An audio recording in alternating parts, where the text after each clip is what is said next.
of great content. And for all you listeners, before we get started, we had a huge conversation that you were not privy to.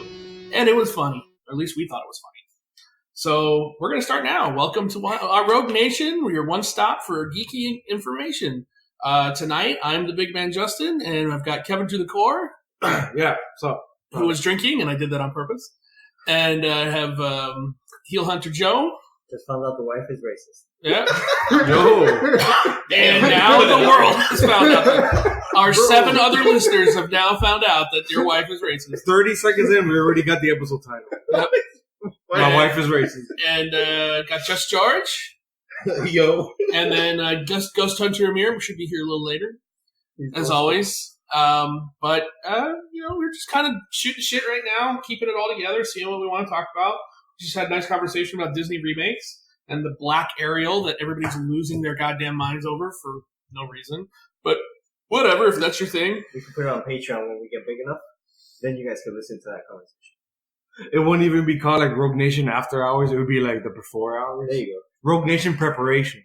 Yeah, prep time. Oh, why would you? Prequels. See, when you say preparation, I don't think it's preparation H. That's weird. Oh, wow. Why does your head think about really? butts? Word association. It's just how my head works. Thank you. Now you have All right, thank you for bringing the show to a screeching halt. Let's try to get the momentum going again. Because the title wasn't enough. Everybody have a good week? Because I noticed we never talked about this. Everybody have a good week? Everybody's doing well? So far, yes. Nobody's no problems. No Enjoyable, shit. All right, good. Yeah, Thankfully. we're all happy dudes. It's all good. I mean, I was a little depressed over the week and watching Chernobyl.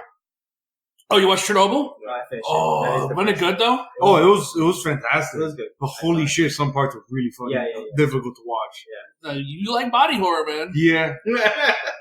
For those of you who can't see, Kevin is grinning. Yeah. But it's one of those that like I kept having to remind myself, I'm like, wait, this isn't a sci-fi. This is real. This is real. This really fucking happened. It was crazy. But it was a great show. I loved how they kind of at the end of it, the last episode, they went through exactly what happened, the explosion and everything. I love that I part. thought it was great because you're watching the show and you're like, yeah, but this is all the aftermath. What actually happened? Right. For novices like me who've always heard about it but never Right. really took the time to research it. Yeah. And then the last episode really gets into what. That's how I pitched to George that first episode. It starts with literally seconds immediately after the explosion. So you don't know what led up to it. And the finale is the trial about what led up to it. And what really makes that, especially for me, that first episode so good is the one guy running the room at the is such an asshole. Yeah, the Altov. The dial guy. Yeah, he's like, you didn't see that. Yeah, Anatoly the Altov, the one that went to prison for it. Like he was the one to blame for it. The fall guy. Yeah. A lot of it was his fault, according to the show. According to the show and, American Well, when Pie. you're sitting there telling people that you didn't witness what they witnessed, and they're like Dead people's like literally last testimonies. People are coming in the room with red faces from radiation burn going, the thing exploded. He's like, man, you didn't see that. Right. My face is red because, I'm just pissed off. No, it's radiation burn, asshole. Yeah, people are like, hey, the core is gone. He's like, that's impossible. Just keep, pumping water through it. It's like, there's nothing to pump water to. It's gone. Well, that seemed to be the thing that everybody clung to was the fact that this could never, they literally could not fathom a reason why this happened. They always said that this is impossible. So whenever they said, it exploded, they're like, no, it's impossible. You're crazy. Yeah. So, but it's totally worth, I recommend watching it. Yes. It's a good show. Jared Harris was the MVP of the series. Yeah. Stellan Skarsgård was really fantastic. I like Skarsgård in it. Yeah. I like the girl too. She was really good the way she was investigating everything out. The scientist that's like an amalgamation of like the team of scientists that helped Legoslav. Mm-hmm. It's a good show. That's the only thing about the show movies like that is like you watch it and it's just so Russian you can't names just kind of roll off of my head. Like I don't know. Yeah, that's that guy. To me, I've seen a lot of foreign shit. That's why. But yeah, I didn't want to bring this up in TV because it's not really that much relevant anymore. But since you asked me about my weekend, it was Chernobyl. A bunch of radiated body parts. Emily Watson, that's who that was. She was really good. I liked her. So, all right, well, to get started, the only thing I really got in Funko news and toy news and Funko news, whatever you want to talk about, is that today they announced they revealed the Sith Trooper, which is a red stormtrooper for Rise of the Skywalker. And not long, pretty much around the same time they announced the Sith Trooper they announced the pop for it. Right. And it's only available at San Diego. And in Hot Toys. And the Hot Toys, I did see that as well. Yeah. So is the Hot Toy also only in San Diego? I don't think so. Well, yeah. I don't know. Sideshow does this thing called Online Comic Con, where you order from them and then you pick it up at the show. That's interesting. Well, they did it. They got like a Scarlet Spider hot toy, which I was going to order, and then I found out you can pick it up at the show. I'm like, well, there goes that. Yeah, you have a friend or someone going? Maybe know where someone from over toys? So hard to get into fucking. You don't know how. I mean, to get into San Diego, you got to go into a lottery. You can't. It's like there were people revealing today that they actually got tickets, and they were like, "Holy shit, I get to go this year!" Like, think about it. It's like next week. Wow. Yeah. So then is the crunch time of buying the hotel room. If you didn't do that beforehand, without the ticket for San Diego. If you didn't get now, you're not staying in San Diego. Right. You're like staying in Anaheim, right? Yeah. 2 hours to go. Traffic and everything. Because the rates probably skyrocketed. Well, never mind that. The town is just overrun with San Diego Comic Con that all the rooms are gone. Never mind whatever else is going on in town. Right. I still don't understand because there's been a talk like in all of our geek community for years. Why haven't they fucking left already and gone to a bigger convention center? Supposedly Orlando was the talk for a while. I know they're contracted with the city. I'm pretty sure they're contracted. So I know that they wanted to build a bigger venue in San Diego, and San Diego won't allow it because if to build a big or to expand on the venue they're at now would ruin the Bay Area, and that's like their big claim to fame. They're like, we're not doing that. Okay. But to be honest with you, it's San Diego Comic Con. It's the biggest Comic Con of the year. Yeah. They actually put lawsuits against other people using the Comic Con brand name. Yeah. So that they can be the only ones to use it. They trademark it. Yeah, they want to be the Comic Con. They are Comic Con.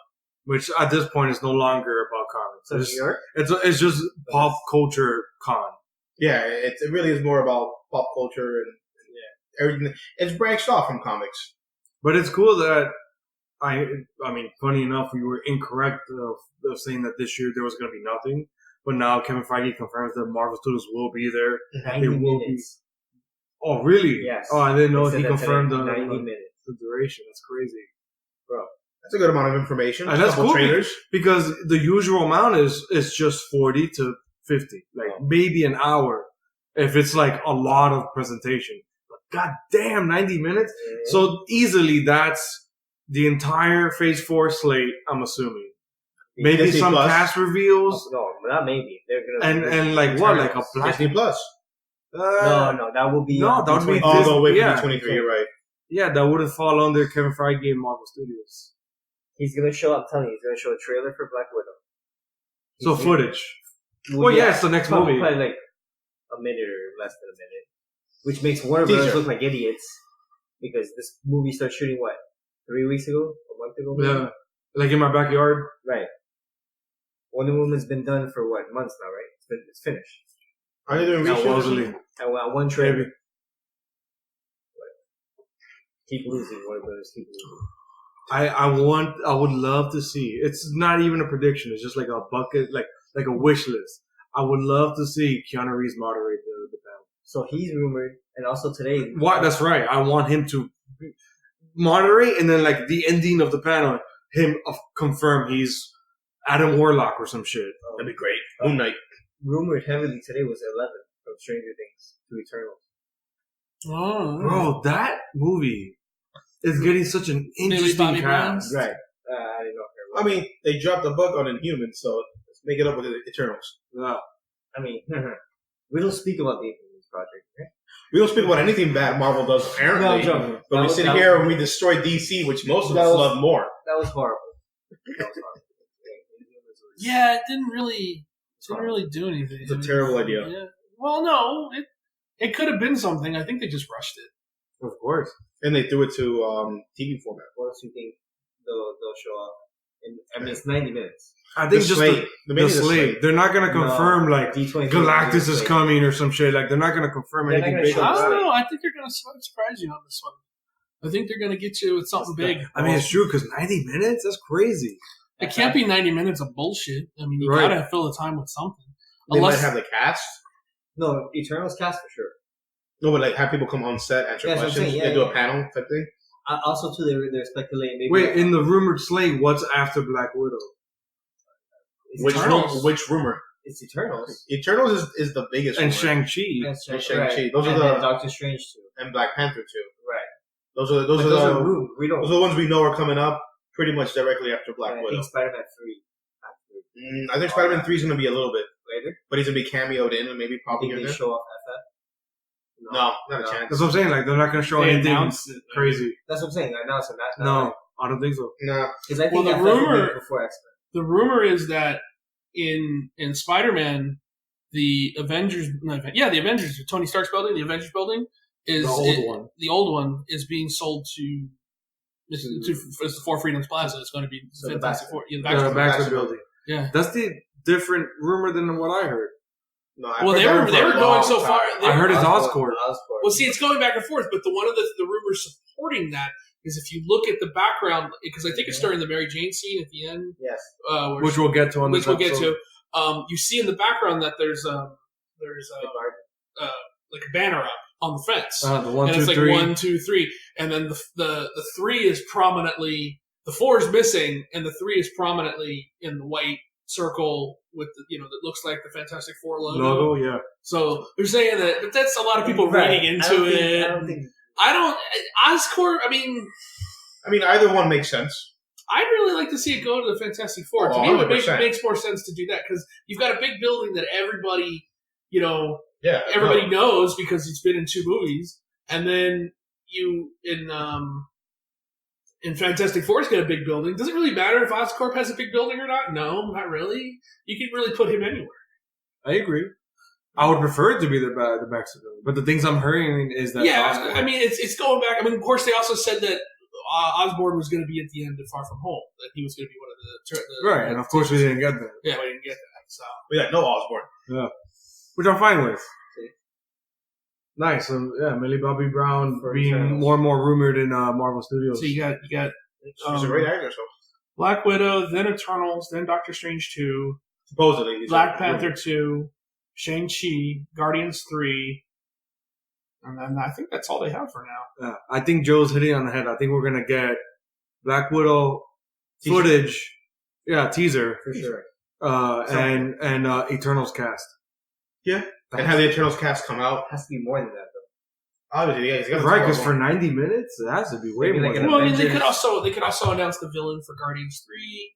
They could announce if Mark Hamill's going to be. We didn't know Ego was the villain in Guardians 2 until we saw it. But the big thing now is they keep talking about how the villain for Guardians 3 is going to be either Rocket's creator or something thereof, and that Mark Hamill's going to play him. So, I mean, if you got Mark Hamill in the pocket, you bring him out. Oh, it'd be cool if they do a remix and make him a high evolutionary. Yeah. See, that's what I'd like to see. Yeah. And then on top of that, they're saying that they want, and this is the weirdest rumor, they want Lady Gaga to be the love interest for Rocket. Because Bradley Cooper and Lady Gaga. Yeah. That'd be funny, and I'd be okay with it. It's I don't care. Like, what would Lady Gaga be? Like another amalgamation, like Rocket, like some kind of. Yeah, but what? I'm thinking like comic source stuff, and I can't think of what love interest has he ever had. But if a humanoid alien race. But here's the thing: when Guardians came out, you really didn't have much to go on for Guardians either, and you just kind of went with what they gave you. Don't even make her an alien. She's just Lady Gaga. Yeah, right. It's just Lady. Just her. Just bring Lady Gaga. She's walking around the rocket, holding his little hand. I'd be okay with that. I want to hear a pun that she's Gaga for Rocket. Yeah, I'm Gaga Oh for you. my God, Jesus! I'd simultaneously throw up and laugh. Like Jessica Rabbit and Roger Rabbit, yeah, like that. That was a great movie. Just saying. I think we're getting the slate. For like big stuff, we're not gonna have any big reviews. You gotta do something, and then at D23 you get like what they're doing with the other with the TV stuff. The TV stuff, yeah.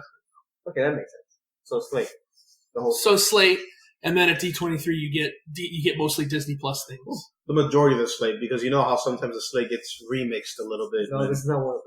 No, but still, they've done it. Yeah, but they've done that. Yeah. Especially when they got Spider-Man. Oh, They got Spider-Man. They're like Spider-Man movies. We're throwing them out there. Yeah. Which I'm perfectly okay with. Yeah. I remember the Inhumans was on that slate. Yeah, Me too. I remember that. And then they got demoted to like. That's when they did the El Capitan announcement. The slate of Phase 3. At the El Capitan theater. They rented it out, invited press, and it was just fine. The majority of that slate was, proven true. It's just certain things got, demoted. No, things moved. Yeah. So it's almost super inaccurate. Really? Yeah, because things were moved and postponed, and then Spider-Man was shuffled in, and then they removed the Inhumans. Yeah, but that depended a lot on them getting Spider-Man. They still didn't know they didn't know until the last minute they were getting Spider-Man. Which is ridiculous. But, I mean, hey, you got to bet on gold, right? Was there any other big stuff coming at San Diego Comic-Con that we can maybe predict? No. Supposedly Warner Bros. Is only taking horror stuff. Right, it and that. There's a big Star Trek hour. I know that. Cool. Probably going to show us Picard. Yeah. And season 3 of Discovery. Probably some of the new stuff they're talking about. Cool. Some of the cartoons they're talking about. Star Trek's finally getting the ball rolling. Big thing for this year is Hardwick's coming back for the Walking Dead panel. He had to skip last year because of the accusations. Right. Yeah, just funny him coming back and now when no one gives a fuck. Yeah, kind of. Did you finally? But speaking of which, did you finally read the last issue? Joe. Yes. And I read what the synopsis of it was. That was pretty good. I thought that was an interesting take on that. Mm-hmm. And that's it. It ends. Wait, you read the final issue? Yeah, you read. The whole thing is. We can slide into comics. Yeah, because we're going in the comics here in a minute anyway. So you read it, right? Well, yeah, I read the synopsis of it. The whole thing is like a time jump. It goes to the future. The whole thing is told from Carl telling the story of how time jump, and we still have zombies somehow. Well, no, it's a time jump, and now everything's kind of back on track. And you find out that the whole comic book is told from Carl's perspective, and he's telling how they got society back. Right, because that's how Rick's whole thing was we're gonna get society back. We're gonna make. Zombies are still around because of the virus. So when you die, you automatically become a zombie. Right, but they handle it better now, and there are actually safe zones and everything like that. So you only read the synopsis. Yeah. It just ends with the zombies overtook it, and that's it. No. Wait, what? Society was rebuilt, but then they lost it again because they got overwhelmed again. The zombies. But there's only so many human bodies on the planet. But once you get together and you start procreating again, and to think every person that's born is potentially a zombie. You get society back, still can't get an antivirus. They're like, we got laws back, we got agriculture back, and then wait, zombies wasted. Damn, that's funny / sucks. I would have built big walls. Like, okay, we're getting society back. Built big walls. They've done that, and they still failed. Like, what a bittersweet ending, because you kind of give it to all the optimists that wanted that happy ending, and all the nihilists that wanted the zombies to win anyway, so they just gave both endings. Yeah, they said so. So they were happy for a period of time. The whole comic is just Carl telling the story of, my dad brought us here, we got society back, but then... so Carl was always the main character. True, technically. True. Which is weird, because on the show, he's dead. Yes, exactly. But they'll have someone else take his place, like they do with every other character. They'll character. pass it on to the Judith. On the show, they did a time jump. Yeah, they did a time jump, and Judith is like older than toddler. I don't know what that gap is. Preteen? Preteen is what you would call it? No. Older than toddler? Preteen is between 10 and 12. Right, again, clearly I know nothing about fucking kids. Between 3 and 10? Child? No, older than that. I'm thinking 9, 10. That's preteen, right? She's around. Sure. Right. Sure. She has a gun. And I'm saying this Everyone has a gun. when I'm not a viewer of the show. It's just I've seen like the marketing. Yeah, she looks like she's 10. Right. Okay, so in comic news, clearly we don't care. Yeah, not enough. Who cares? In comic news, the only thing I got this week is I read about a 5th Ninja Turtle joining the IDW comic, and I was fascinated, so I figured I'd bring it up. Her name is Jenny, and she will have which goes against all the other Ninja Turtle names, but okay. And she will have a yellow bandana.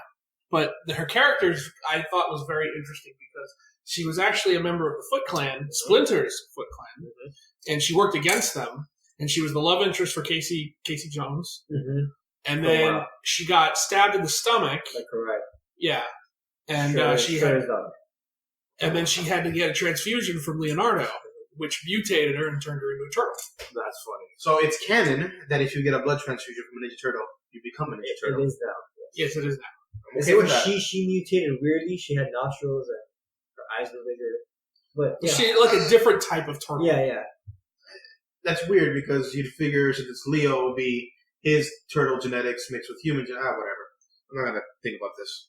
The Ninja Turtles, it was always very loose. Yeah, the pseudoscience was extremely loose. If you remember from that shitty old Power Ranger show where the turtles were not the show, the turtle show. Remember when they mixed with the Power Rangers? It was still good. They had a female fifth turtle. With the Venus de Milo one? Venus, right. Yeah. So I'm like, well, at least this one's better than... Yeah. It's better than 90s live-action turtle. But now, the reason why I brought it up is because not since they killed off Donatello have they actually shaken up the team. They brought him back. And still. Of course. At the time, you didn't. You fear. You thought they were going to bring him back, but you didn't know. And it was a pretty big shakeup at the time. It was like, oh my god, the characters I've known for this long. This is coming off of Shredder's. Yeah, that was 3 or 4 years ago. We were doing the podcast at the time. Oh. Yeah. I have not read Ninja Turtles, so I did not know that. Well, they brought him back, but yeah, it's still heartbreaking. Like, I would have been shattered. I love Donnie. How he dies is pretty badass. Pretty gruesome. Oh, it's gruesome. Oh, yeah. I kind of just want to read that one comic just to see. Yeah. It was a big issue too. Yeah, I remember that because Sam was like finding copies, sent people out looking for copies and everything. Yeah. Well, yeah. Any issue that's something big like that, right? Yeah, but you think a second tier comic like that wouldn't be as hard to find. Hey, you're talking to the guy who read the... It's that 90s nostalgia. That's what it is. Yeah, no, I understand. That's why Power Rangers doing something. Yeah. Right. Power Rangers now, you said that the thing Power Rangers are getting an Orange Ranger. Well, that's for the Beast Morphers Rangers, right. which is supposed to be 3 in the TV show. Right. But in the comics are adding an extra. Sorry, I keep up with Power Ranger news. That's crazy. So do I. And now having this new event coming up, the Necessary Evil. Necessary Evil. I might jump back with that. Which is crazy because it's bringing us 2 Tommies. We still have the white, good Tommy, but then we're getting Lord Dragon. Dragon is coming back. Because he's going to be with the bad guys. Well, this Dragon's from an alternate timeline, so we could have 2. But remember what happened to him at the end of the grid. He fell out of the grid. Right. But if you see the outfit he's wearing, it's changed. It looks different from what he died in. Mm-hmm. So it could be remember that's like alternate green timeline. Now it's green more than white. They went a younger version of Dragon. No, it's him. He's back. He fell through the grid, but he's back somehow. He survived the grid. Right, he did. So, but now Tommy in Go-Go, he just went to white. And I hate it because now white, that team now changed their 3 red, yellow, and black Rangers to the other 3 kids. Oh, the kids that they change in the original show. Right. Rocky and... which I don't like. Rocky, Adam, and Aisha. Right, I don't like those 3. My man, Justin. Remembering those names. Yeah. I only rememred Rocky. Me too, 100%. Yeah. So here's Jason, the thing, I watched the Jason, Zach, and Trini left. As they did on the show. Yeah. Which I'm like, I mean, still, isn't Go-Go coming to an end though? Yes. So it's just the ending of Mighty Morphin Power Rangers, MMPR. So yeah, they gave Tommy the white powers. So he's the leader now. Not Jason. Well, that's because it's Rocky, and Rocky's a newbie. Yeah, Rocky stuff. But if anything, Jason should come back as a Gold Ranger. Yes, I'm always down for it. But they'll have to go into Zeo, which I'm okay with. Well, I'm saying, but Kevin, you know about Zeo at least, right? No, Kevin's lost. Zeo was the last thing I watched that I thought was really good, and then after that, I went to space for a little bit, and I didn't get it. I did all of space. Well, because Zeo was at least interesting for me, and then they did Turbo. And I was out at Turbo. That's right. Turbo was out. I'm sorry. Yeah, Turbo was after. They had a little kid to bring in the younger audience. Yeah. And then when he morphed, he would become an adult. Right. Oh, Shazam style. Yes, exactly. But it was weirder. But here's the thing. Him grow. Yeah. That's weird. Yeah. Say what you want about that first Power Rangers movie, whether you liked it or you hated it or you thought it was stupid. Where they get the ninja suits? Yeah. The production value on it was really good. I mean, they really put money into it. The Turbo movie, they shit that one out. Yeah. That was just them trying to make money. That was phoned in. I was like, what is this? But I always liked when they brought former characters back as different Rangers, like Black Ranger or Gold Ranger. I always watched those because they had like the Going Red ones. They had every few seasons, and it was just so many Red Rangers at that point. Where it's just, and they would actually give time to all the Rangers to have their story moments and everything. And then later on with, I think it's Power Rangers Super Ninja. No, it's one of the more recent ones where they kind of look like pirates, and I love the way they look. That's so random. Yeah, they have a pirate look to them. It's fantastic. But their morphers would let them morph into past Rangers suits. Yeah. So they would have it was like a little totem type thing. They would put in their morpher, and they could morph into the OG Power Ranger set. Right. Or to the Zeos. Space. Or Space, and this and that, and they would have their power sets or move sets. Yeah. And it was really cool. Especially Mega Force. Mega Force. Right. Mega Force and Super Mega Force, sure. Yes. But then they had one episode on Super Mega Force where they brought back all the Rangers. And it was literally like they did an overhead shot, and it was like a football stadium's worth of just Rangers. So it's like that big ass splash page in Shattered Grid. Yes. Exactly. Where they all come in, they come together. And that's cool. It was, I think it was a 2-part episode on top of that. It was a huge episode. One of the things I always liked was after Tommy had left, had lost the Green Ranger powers before he became White Ranger, and transferred the powers over to Jason. Yeah. So every once in a while, Jason would have the dragon shield on. Yeah. And he was dragon with the red. Yeah. I thought that was cool. A lot of cosplays now do that. They'll take the dragon vest and they'll put them on every other character. Yeah, it's essentially the Power Ranger equivalent of wearing a Stormtrooper helmet. Well, look, let's be honest. I don't care what you say. Green Ranger's the best Ranger. I'm sorry. I agree. Yeah, Green Ranger, you can't get. I hated when they turned him into the White Ranger. I'm about to walk. I mean, really? Red Ranger was the best. Oh, go fuck yourself. No. With the gold shield? No. Jason was the best Ranger. No. There's actually a fan creation that is Jason Red Ranger, but evil, kind of how Tommy does in Shattered Grid. Yes. And it's the gold and the Red Ranger mixed together. And what's it called? King something. Yes. And it looks absolutely fantastic. So the artist from Shattered Grid said that he was almost going to do that to go against Draco. Yeah. Draco? It would have been another huge. The artist was Dan Mora. But Dan Mora. Never happened. So. But I mean, and it's crazy because it became so popular that I remember Aniki Cosplay, the ones who make officially licensed Mighty Morphin Power Ranger helmets, right? They license that helmet and they have the license for it. They're the only ones who can make an official helmet for it. For something that's fan made. That's so funny. It's crazy. Can you imagine the person who made that now came has up with royalties for that? Do you know how much Mighty Morphin Power Ranger helmets are? A lot. They start like at $5. Yeah. Well, anything that's decent production value that you could put on. Right. Yeah. I mean, I've wanted for years a decent Darth Vader helmet. And you could buy them off the shelf there a dime a dozen, but they all suck. Oh yeah, that's pretty badass. I do like that. Well, that should have happened. We had to put that on the Instagram and I'll do it. Whatever. What's his name? Does it say his name there? No. I can't remember. It's King something. Against Draco. Yes. That would have been cool.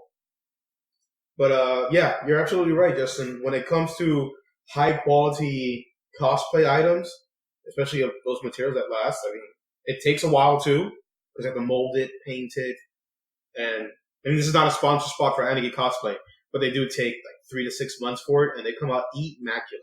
King Tyranno. King Tyranno. Nice. That's not a great name. Nice. It makes me think of Dooku. Yeah. Because he's Darth Tyrannus. Well, see, that should be a I need this on a t-shirt. Look at that. But that's pretty badass. Jason sitting on the hook. That's pretty badass. Get out of here. Green Ranger's the best Ranger. Green Ranger's still the best all Ranger. those pictures on the you're wrong. Instagram. Yes, I will. Green Ranger's best Ranger. Dragonzord's best Dragon. Dragonzord was badass. All right, so we'll leave it to the listeners. Yes, vote. They can go ahead and vote Jason and say Tom. which Ranger's the better one, Tommy Green Ranger or Jason Red Ranger. Oh, man. Whatever, they're not going to change my mind. Shout out to Jeff Toy Hunter. He'll be on my side. There you go. He's another Jason. I'm posting this on my story. I'm having everybody vote. Oh, yeah. I'll do it too. I will amend my say. I always liked the Green Ranger more than anybody. No, same. I'm biased. I like Jason more. But I hated when they turned him into the White Ranger. I thought that Oh yeah, White is So can you name all the ones that all the Rangers Tommy Oliver became? No, because I didn't watch the later shows. He But had I know 5 Rangers. Yeah, I know. Because That's he crazy. came back as like a mentor. I know He was that. 2 Red Rangers. He was black, white, and green. No, he wasn't red. Yes, I mean, he was one Red Ranger. He was Zeo, right? Zeo and Turbo. He was a Zeo and Turbo Red Ranger? Yeah, he was definitely a Zeo. And then he Red gave Ranger. it to this guy before he left. He gave it to the black dude. I didn't want to say that, but it was the black bald dude. He gave it to him to be the Red Ranger, and then look, I'll show you. And then I know the 5th one is the Black Dino Ranger. Yeah, the Dino Ranger, right? Where he was just a mentor and not actually the main character. I was like, oh, okay, cool. I like that. He was 2 different Red Rangers. And then on the comic book for Tommy Oliver, his son is a Ranger. And he's a professor. Oh yeah. And I think it's Power Rangers, Dragon on... what was it? Here we go. Another comic book for Tommy Oliver by himself. it was Dragon Unleashed or something like that. Green Power Ranger, White Power Ranger, White Ninja Ranger, Zeo Ranger, V-Red, Red Turbo Ranger, Black Dino Yeah, so it was 2 Reds. Yeah. The Ninja Ranger was so short-lived. I mean... Wait, Ninja Ranger. That's what it says. When White Ninja in the movie, when they go into the ninja outfits... With the the Ninjetti? white. Yeah, The yeah, Ninjetti? the white. Yeah. Oh, it's Green. I'm sorry, George. It's Green Ranger, Soul of the Dragon. Soul of the Dragon. Yeah, it's about. Which is another son. comic I want to see or read. Oh, they actually had They actually had the actor dress up as Dracon. Yeah, and Yeah, in the yeah. promo for the Yeah, I promo didn't- for the I event. didn't- yeah. Well, there was actually a video for the promo as well. Yeah, he did. that's what So I'm that's where saying. it's coming from? Yeah. He's the only guy that's down to do anything for Power. You call Well, him. he's and made- it's- What else is he doing? No, Right. Every other movie that But- his acting is not... You know who else should be down for anything is the guy who played Jason, because that guy's fatter than a fucking moon. True Well, that. I mean, And I can say that because I'm fat. True, no, no arguments here. he's gotten big. It And happened. apparently those two hate each other. Oh, I was reading a new article True. saying that they don't hate each other. That was just a rumor and they just let it propagate. But I'm like, you guys are never at conventions together. there was a bunch of like interviews They where got they into both a fight, trashed though. each other. They got into a fight though at one Yes, of the conventions. Really? They Yeah. said, they trashed each other. Yeah, there was on Power Morphin Con. They actually had Tommy and the majority of the original cast. And Jason was a no-show. It was like Jason was not announced or anything. It's like, I guess we see what happened there. They Right. banked on Jason David Frank over this other dude. Yeah, but if they're smart, they kind of play it down because it's for the kids and everything. Like, Of you don't course. wanna, we hate each other. You should hate your friends. You know. So now that we've gotten Power Ranger talk out of the way, Yes. which was fun. Power Ranger Power Hour. Yeah, there we go. Let's move into what we read this week. Who wants to go first? I'll go first. Okay. Okay. I read Sea of Stars. Everybody know what Sea of Stars is? I saw the cover of that because I saw some account. I think it was IDW. No, Or no? it's on Image. It was Image. I followed a ton of them. I picked and it they up. posted it. I was like, I don't know what that is. It looked cool. I picked it up because it's Jason Aaron's new book. Oh. That's how I knew. Yes, it's the sci-fi one. Yeah, he's writing it with somebody else, but I was like, well, he's writing it, so I'll give it a listen. That's right there. Yes.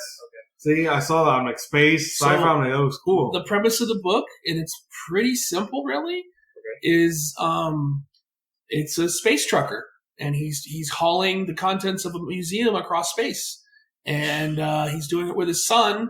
And speaking of the daddy issues we were talking about before, off air, the whole thing is that he's upset with his father because he's kind of confined to the truck and he can't go and explore and do all these things that he wants to do, and their parents are divorced and everything. And in the middle of all this, they get attacked by some kind of space parasite that's in some kind of animal that lives in space, and it destroys the truck and it separates the two of them. And then the kid wakes up in this unknown place on this unknown planet, about to be eaten by other space creatures. But when he wakes up, he's gaining abilities because he no longer needs a spacesuit to breathe. He can talk in space, and he can understand the two other animals when they talk. So Wait, what do you mean 2 other animals? the animals that found him that were going to eat him. Oh, okay. But when he woke up, they were like, one of them was like, well, we could still eat him. And the other one was like, shut up. He's alive. Come on. So, and then it flips back to The dad. dad who's still, who's just floating out into space, but realizes he's got to go find his son. So he kind of rigs his jetpack to go find his son. So that's really the first Does he have issue. any idea where he is? No. Cool. So that's really what caught my eye was I liked the idea of a space trucker in space. I thought that was an interesting idea. It's done way differently than I thought it was. It's leaning more on the fantasy side than the sci-fi side because of the space animals and everything like that. But it was still a really good. I really enjoyed it. I thought it was good. I want to pick up the next issue. How was the art? Because that cover is beautiful. The art was great. The art was really good. Nothing. It did because a lot of times when you read some of these books, you go, the story sounds great, and about halfway through, you're like, I can't deal with this art. It's just too much. I can't do it. Yeah. This one, no. This one was really good. So that's kind of my recommendation for the week. Unfortunately, that's the only thing I got to read. Sea of Stars from Image. Yep. First book, Jason Aaron. Let me look it up here. While Justin looks at that, George, do you want to go over what you read? Yeah, so... Because the name caught my eye. I was like, what does that mean? You're probably not going to like it. I can start you off with that. All right. I trust your judgment of judging me. Written by Jason Aaron and Dennis Hallam. And drawn by Stephen Green. I guess inked and colored by Rico Renzi. Good book. Cool. So, I got to read Arrow, A-E-R-O. Mm-hmm. It's continuing from War of Realms. She was part of the Atlas team, Agents of Atlas, apparently. With Shang-Chi. Exactly. So this character is actually a architect in Shanghai. Female character, and she has control of the wind stream. Very simple. Control of the what? Wind stream, winds. Like powers? No. Mm-hmm. Yeah. Oh, okay. She controls the wind. The basically an airbender. Yeah, she's an airbender. Airbender without the fancy dance. So the name gives it away. Exactly. Well, the rest of the book is Arrow and then Wave, which seems to be like the person who's going to be her partner in the book going forward. Okay. But I'll get to that in a second. Guess what power she has? Yeah, water. Jesus Christ. There's fire and earth. I'm pretty sure we're going to get the rest of them. So essentially, she's an architect in Shanghai. The way she speaks about Shanghai, she loves it. She builds these beautiful tall buildings and all this stuff. And she's currently tearing down giants, which her buildings were turned into from the War of Realms issue. War of the Realms. Okay. So she's reminiscing about how she built this building for families and how it was going to do this and how it was going to be a great structure. She pushed for the better grade concrete to last 100 years, and she has to tear it down. So it's a little sad. We flash back to, a few weeks before War of the Realms, where she had a date, and it shows her regular life, how she works hard, she stays in late, and it's all this cool stuff. And then we come forward, and there's something coming out of the sky. She's like, okay, I got 2 more giants to go, and then she's like, the wind feels weird. She looks up, and she's like, oh, it looks like a town coming out of the sky, but the buildings are facing downward.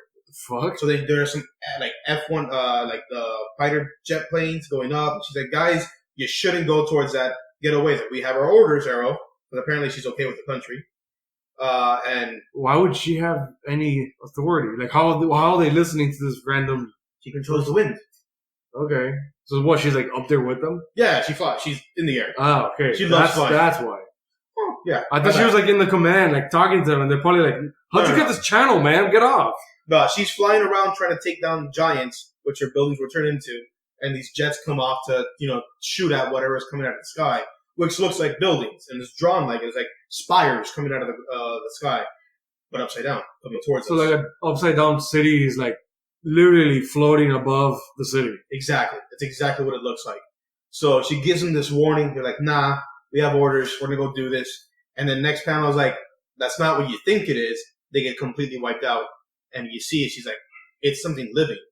And it's a big eye. It's tentacles everywhere. Living entity. Like, I would compare it to almost like Noel looking from Venom? Yeah, from Venom, the symbiote god. So it's really freaky looking. And then we flash back again to when she's getting the medals for her efforts in War of the Realms. So then we flash back to that, and she's getting the medals and presenting to her. They're presented to another team of people, and it's like, okay, cool. She's like, where's Wave? Thinking to herself, because Wave was apparently fighting with her during War of the Realms, but she left her post. So she goes to find Wave. Wave is, of course, in the middle of the ocean, and she is like underneath the water. So Arrow uses the wind to separate the water away from her and sit down next to her in like a self-made sandbar. And Wave starts talking about her backstory, how she was created, and how she was accidentally working for the bad guys when she was made because they were experimenting on her without her knowing. And when she was created, typical superhero thing. Yeah, the good guys came in, they rescued her, and they helped her out. But at the same time, they never trusted her because she was working with the bad guys. Right. Typical superhero stuff. And then, of course, the leader of that team comes, and he's like, "Hey, your gear, your weapon, Wave, it belongs to us." And Arrow's like, "Nah, she's not alone. She's not giving that up." And that's where it ends. So it's a nice little intro to the character, which was in War of the Realms, which I didn't read that book. Agents of Atlas, I don't know if you guys did. No one? No. So no one read it. So, I want to continue it. The art style is, the backgrounds and everything are very watercolor-esque, very beautiful looking. But the art style for the characters is very anime. Which, again, that's another reason why you wouldn't like it, Kevin. Yeah. It looked fantastic. And, I'm going to give it a shot. Especially right now, I'm just hating life with Rick Grayson. So his name is Dick. So I guess I'll read this. It'll give me like a little bit of an anime kick for comics. And I thought it was enjoyable. If anyone wants to check out. Me personally, I've always liked wind powers, but I felt they never got any real use in the superhero world. It's hard to do wind powers in a comic. Exactly, 100%. Very hard to do. Were you a fan of the Planeteer? The one that used wind? Captain. Name the Planeteer who uses wind. Give me a second and I will. Oh, Justin has this. It's the blonde chick. I forgot. No. No, she was. Yeah, she was wind. No. I thought she was no, she was. Linka. Yeah, she was Linka. wind. There you go. Because I was thinking of the girl. She was water. She was water. The Asian. Well, there was two girls, yeah. One was water, one was wind. Linka was wind. The ginger was fire. Wheeler. The African American was earth. Kwame. The Indian guy was heart. Native American.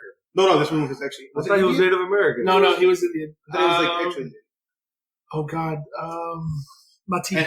And he had a monkey. Yes, he did. Bonus Mati. points. Okay. No, I can't pull him. No bonus points. Well, Justin still has the record for naming 90s cartoon characters. Yeah, the most Captain Planet characters. Kwame, Wheeler, Linka, Mati. I cannot remember the Asian girl's name though. Shouldn't save my life. It's a nice little game we play with Justin. Name that 90s character. I have a whole bunch of useless knowledge. It's all up here. Helps me out nothing at all. Hey, but with trivia, we've won. Very true. So if they get the Captain Planet question, you would have been fine. I guess I'll go next for my comic pick. Were you done with Arrow? Yeah, that's it. That's where it ends. So I have a bit of a double whammy for my comic picks, but I'm not gonna go overly long on either one. So my I guess first I want to go over the DC book. So it's Deceased #3 by Tom Taylor, who's been on a wild and crazy ride with this book so far of this like techno-organic virus overtaking the DC superheroes of the world and whatnot. So Batman is gone. Batman is finally gone after issue 2. And then this 3 is about Damian coming to grips with that.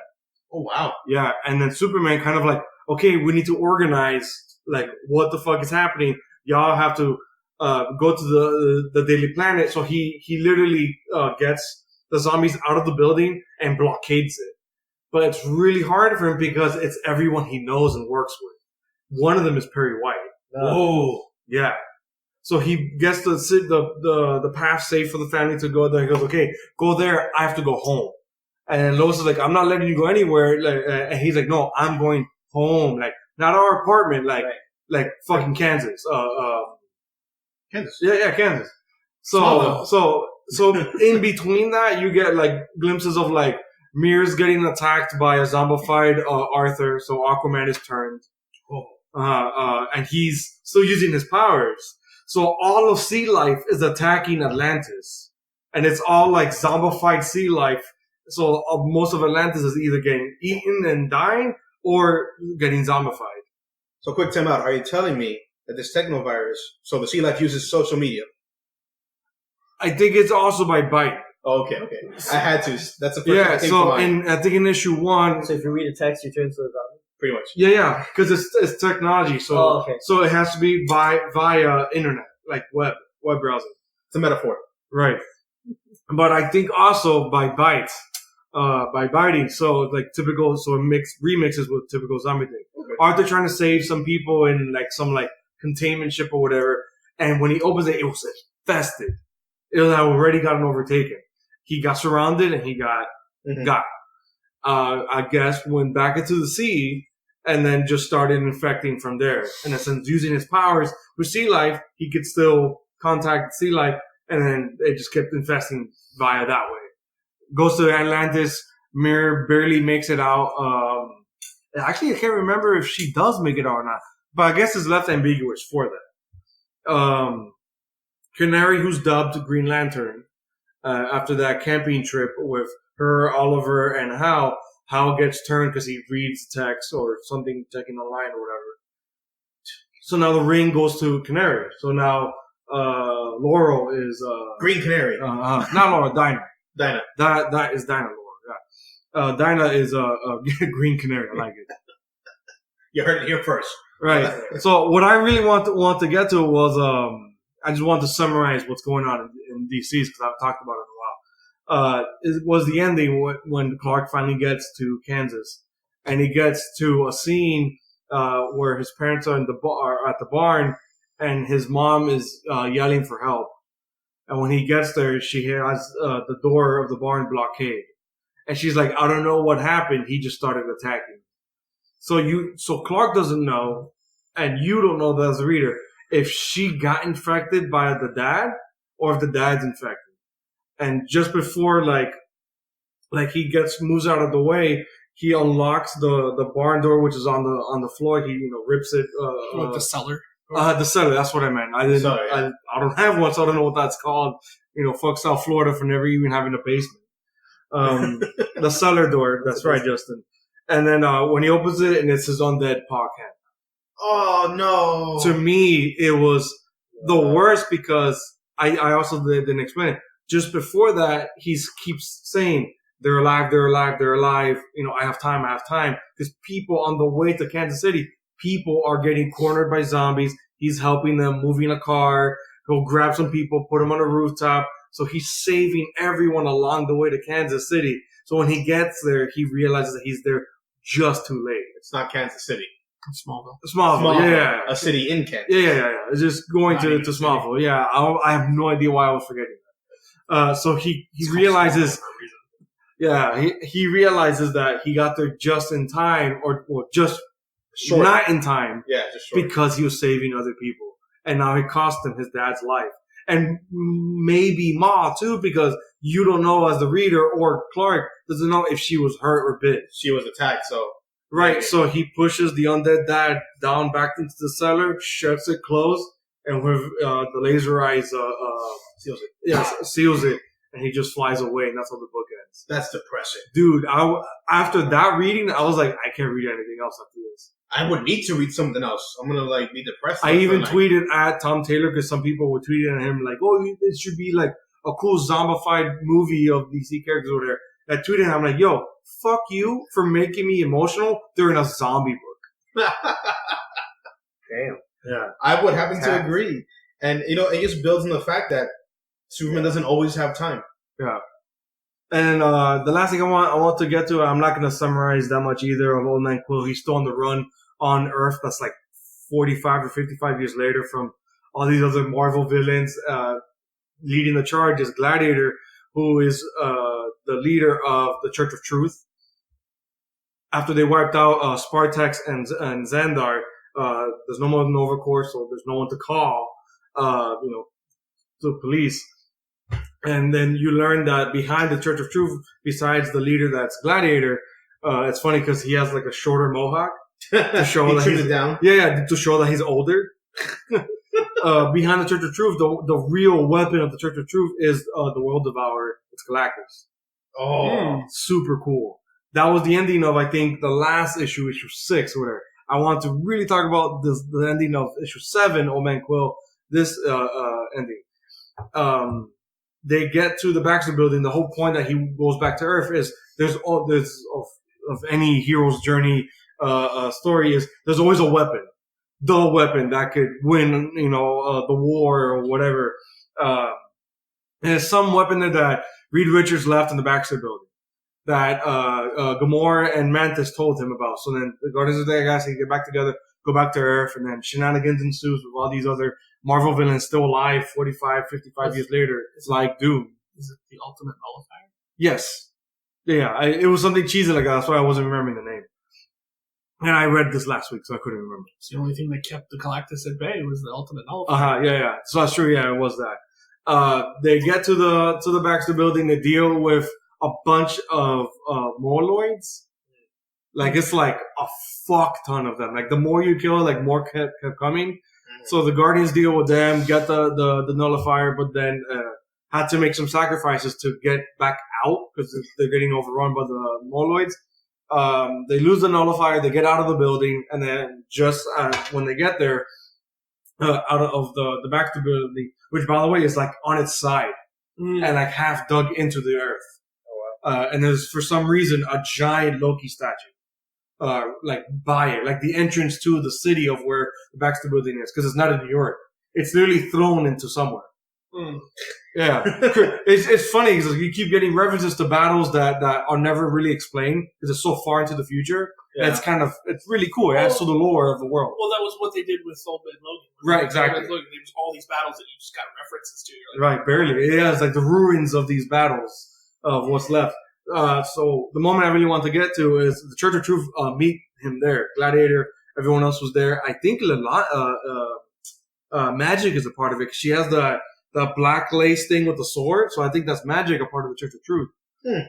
I forgot what other characters that look familiar that are also a part of the Church of Truth. And they're telling him, like, we've been going after you and whatnot. And then Peter starts having flashbacks to when he was cryogenically frozen in between, sleeps and waking up, dealing with the loss of his family and the death of his planet, Spartax. He receives the message from the Guardians telling him about the Nullifier.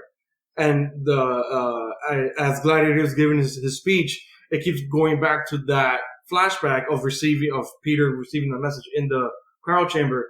And then the message, clearly the Guardians are fighting without him. And Rocket's like, oh, get your tail over here or whatever.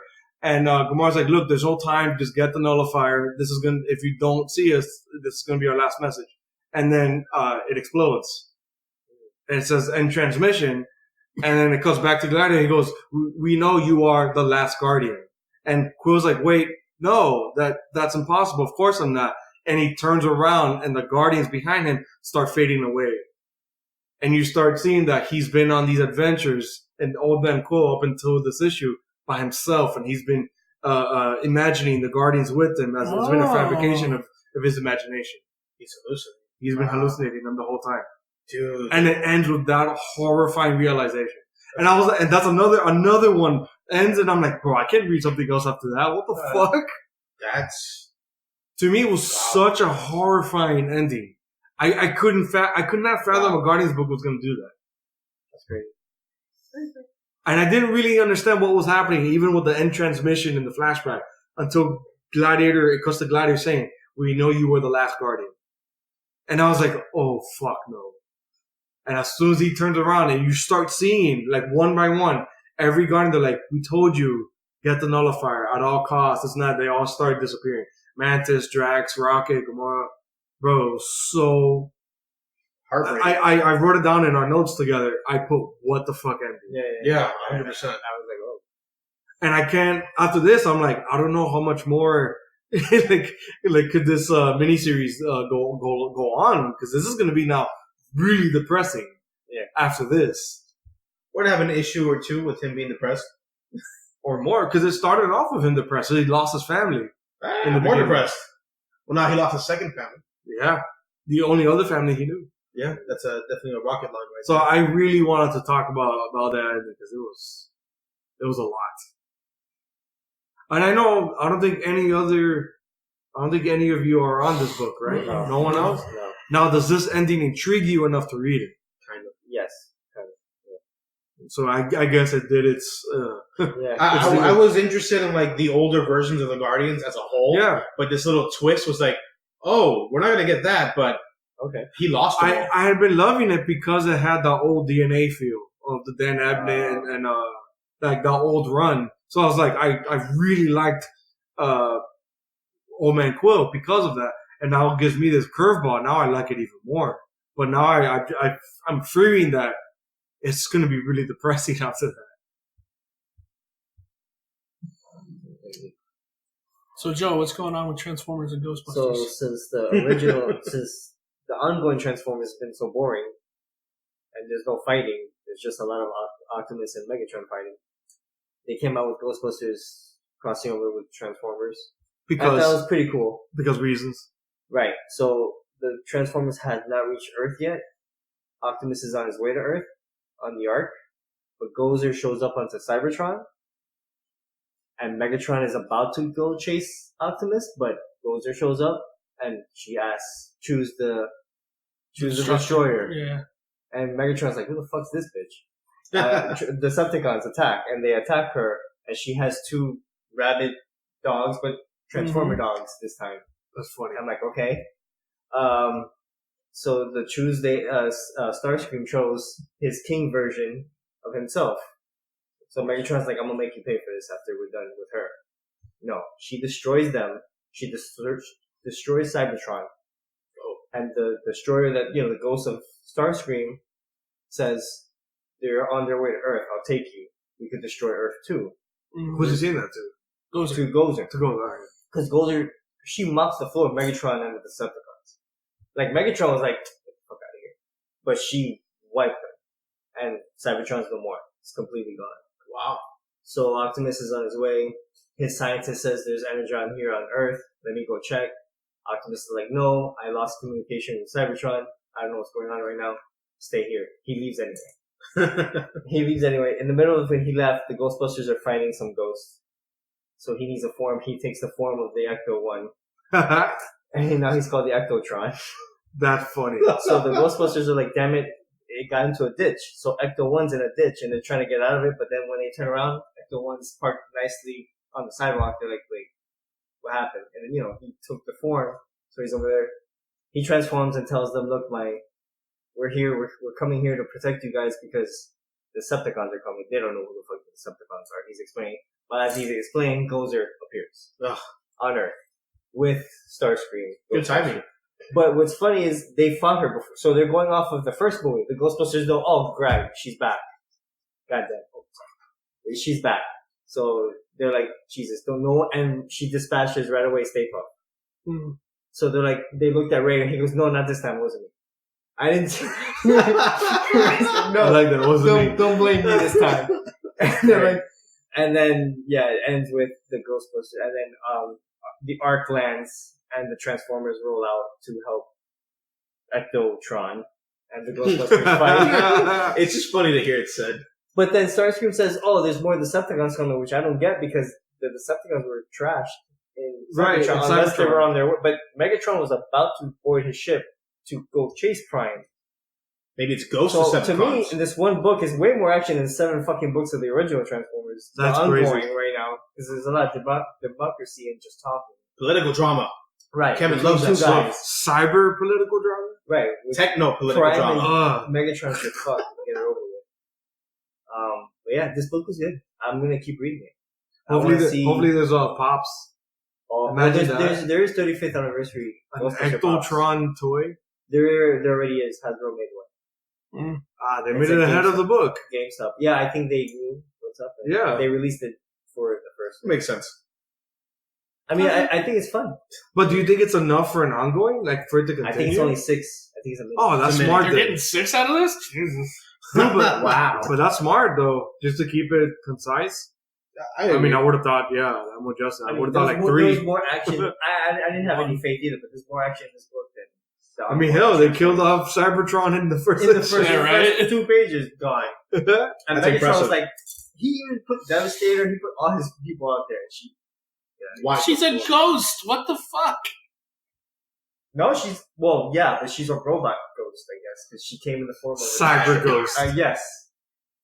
That I didn't like. I already went with one more Cyber time. Dogs, with Transformer Dogs. Yeah, she had cyber dogs. Oh my god, the two. Cyber And they looked Hellhounds. exactly Cyber like Hell. the movie house, just robotic. That's Yeah, funny. of course. I mean, that's perfect. Because reasons. Hey, for a mixing of two universes, they did it good. I knew that we were gonna do Marvel and DC, but we just And- do And who did? I'm assuming it was IDW because they Yes, always do those exactly. crazy crossovers. yeah, because IDW is doing both Yeah. Ghostbusters and Transformers. You're right. books. So, yeah. It is IDW. Arrow was Marvel. The art is not good, but Nah, typical IDW. yeah, they're not known for their art. for the great and powerful storyline. I don't like how the turtles are drawn either, but I read it. So that was our comics. That was comics. Yeah. Yeah. Moving on to television. We got Yeah. one thing in television. Even though I already talked Cyborg. Hey, we talked it. Not Cyborg, Chernobyl. Chernobyl. Fucking, Like Cyborg? What are we talking fucking about? Joe confused me with all the cyber talk. Sorry, And I was trying to make cyberpunks. cyberpunks. Puns. Punks, not punks. So that's a good game. That's Ectotron. Yeah. I'm showing everyone. We don't know it's a good game yet. It will be. But yeah, I mean, we should add that to the Instagram. Just for today's episode. yeah. We should have a whole collage of today's episode. All the stuff we visually need to show. I should do all the endings of what I just talked about and just ruin those issues for people. Oh, Do it. God. So in television, there's a Akira anime series. I assume you know more about this, Joe. Yeah, there was a lot of Akira news. Yeah, Akira, since it's an older anime from, I want to say, 80s? 88. 80? 88 or 89. It's from the late 80s. Right. Fantastic, well-received anime. It's held up the test of time. People love it. It's still Wow, recommended 2 today. days. It was Christmas Day, 2 days before my birthday. December 25th, 1989. Fantastic. Well, there you go. So from the late 80s. And it's just one of those animes that have just held to the test of time. And I love Akira. Which is crazy because Kevin doesn't like or watch anime, Right. but he's seen that one. I've seen random anime movies and I like them. And so it says a lot about it. So Akira is having a whole lot of things done with it. Yeah, the movie itself is being, remastered or something? The anime itself is being remastered. Oh, no, wait, it was a movie? Yeah, the animated movie. The animated movie. The anime movie is being remastered. Remastered, redone, redrawn. by There's a great live. production They're gonna company. do a live action adaptation. Yes, which Supposedly Taika Waititi, Justin's boy, I heard of, Leonardo DiCaprio is also on that. producer. Supposedly. Producer, yeah. Which I'm okay with. I love Hollywood people being involved in anime. It's just like, hey, it's not that, bad to like anime anymore. The stigma's rolling away. And what else? And they might do an anime ongoing series. Yeah, they might like- do a like- full series. Full series, right? By, I think, Sunrise, which does amazing animes. Like what? Uh, And I'm asking, and I'm not gonna. I know, yeah, I know, you're For asking listeners. for the listeners. I would have to pull it up. Give me two seconds. If you want to say No, how much you like Akira. No, I have to ask because already I could feel the lack of interest in this. Does anyone care, Justin and Joe? No.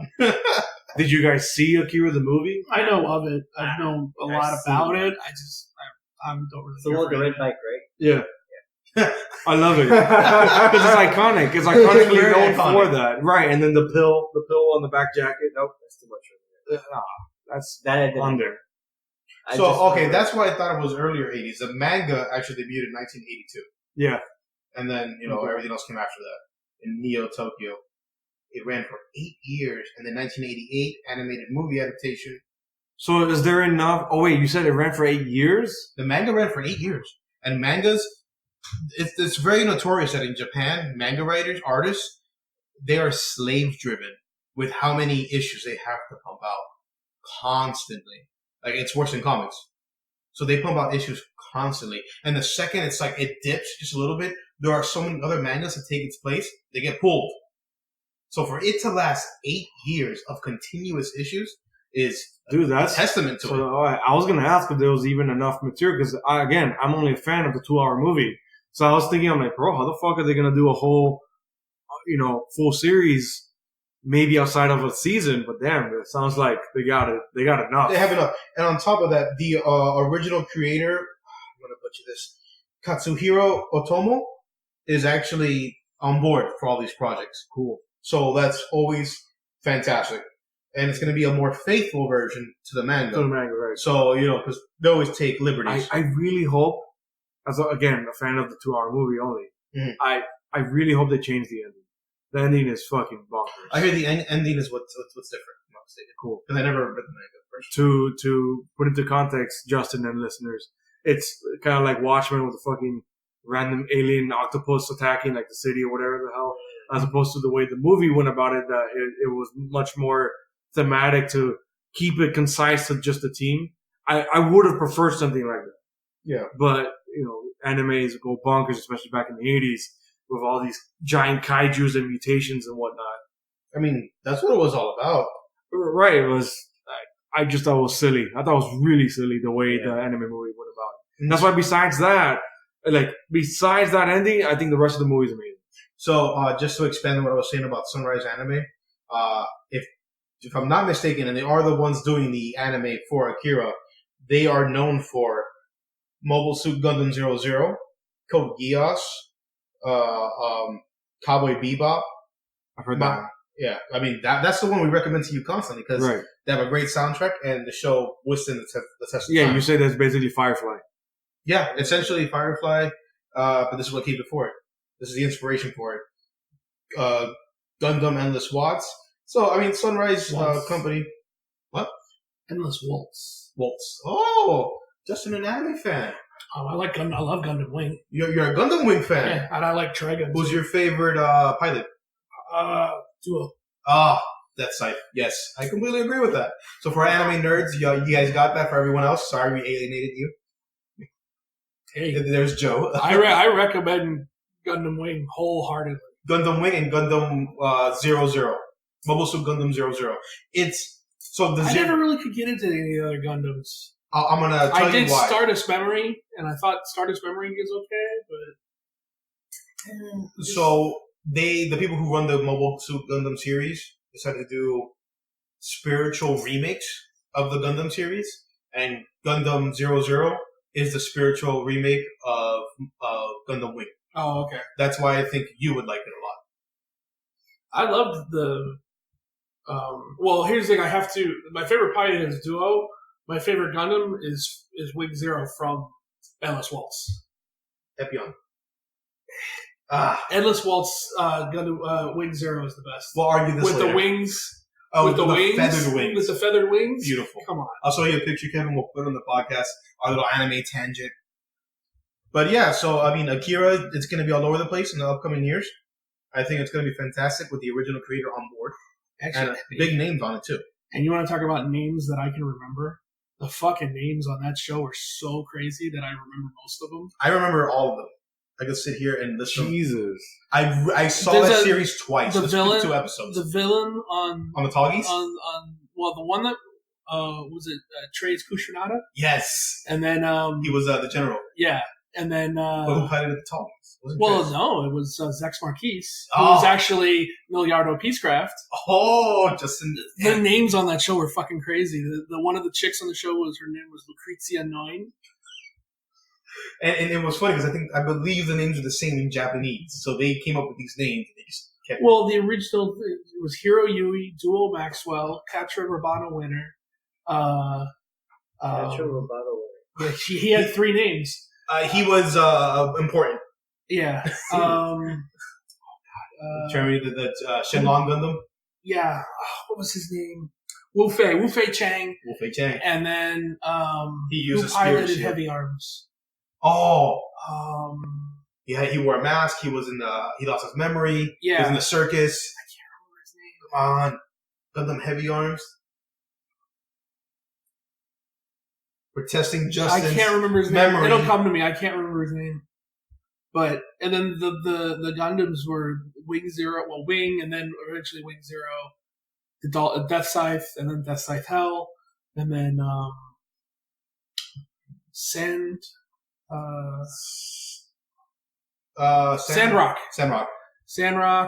which he's the same. Heavy Arms, and then Shenlong, but he called it something else. He called it after his wife. Yeah, he never called it the actual name. Yeah, he never called it Shenlong. I can't remember the name of it either. But just so you know, Heavy Arms is Troa Bart. Troa, there we go. But then, like, the names were just so crazy. I always remembered them. You know? Yeah, they were really up. Emiliardo Peacecraft. Who was the heir to the Peacecraft king, the Sank The Kingdom. Peacecraft Foundation. Yeah, but there was the Sank Kingdom, Yeah, which was started by the Peacecrafts because it was. there's political drama. There's espionage. No, that's why the show is so good. Is because it's literally about Earth and then the colonies. The colonies send the Gundams, build the Gundams, and send them Project to Earth Meteor to fight because the colonies are oppressed by Earth. That's funny. And then eventually they end up going back into space. And then then it gets really good because then all the Gundams get upgrades. And then because Catra's the one that builds Wing Zero. Wing Zero. No, Yeah. Double Zero. Yeah. And Wing the Zero's whole the thing original. about Zero is that it's got a system in it that relays every outcome to every battle into your brain in seconds. So it actually acts as like it. When you're fighting in it, you can actually lose your mind. Yeah, and you can predict the future. And then a more stable version of that was Epion. Yes. Because Epion was brought And the blue one, which got the story real quick. So I mean, and then you had, because every Gundam series has a character that wears a mask. So that was this character Zex Marquise, who was actually Dude, it's so deep. Yeah, it gets really deep. But when the Gundams show up, he's got to find something because everybody's got mobile suits. They're all named after the original Sasakus and stuff. Oh God, horoscopes. They're all named after horoscopes. So there's Tauruses, and there's Scorpion. Scorpion. Yeah. He's got to, but they're all regular, built out of normal metal. All the Gundams are built out of Gundanium, which are only found in the colonies. That's why they're special. And it's super hard metal, so they're harder to fight.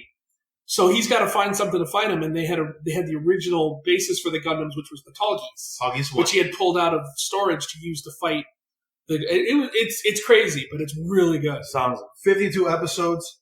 And then epic. Good movie. A fantastic movie. The only thing that's weird about the movie is in the movie they upgrade and redesign all the Gundams again, but don't explain it.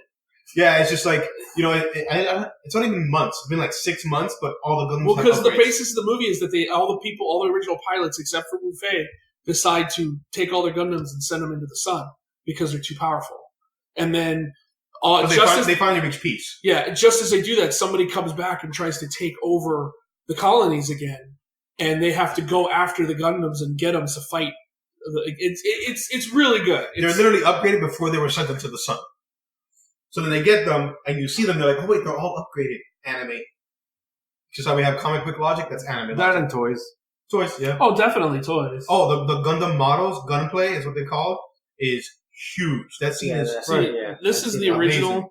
This is Wing Zero. This is even the original Wing Gundam. This is Wing Zero. It's super basic. I have that model. Yeah, and then this is Wing Zero Custom that they did for the movie, where all of a sudden he's got wings.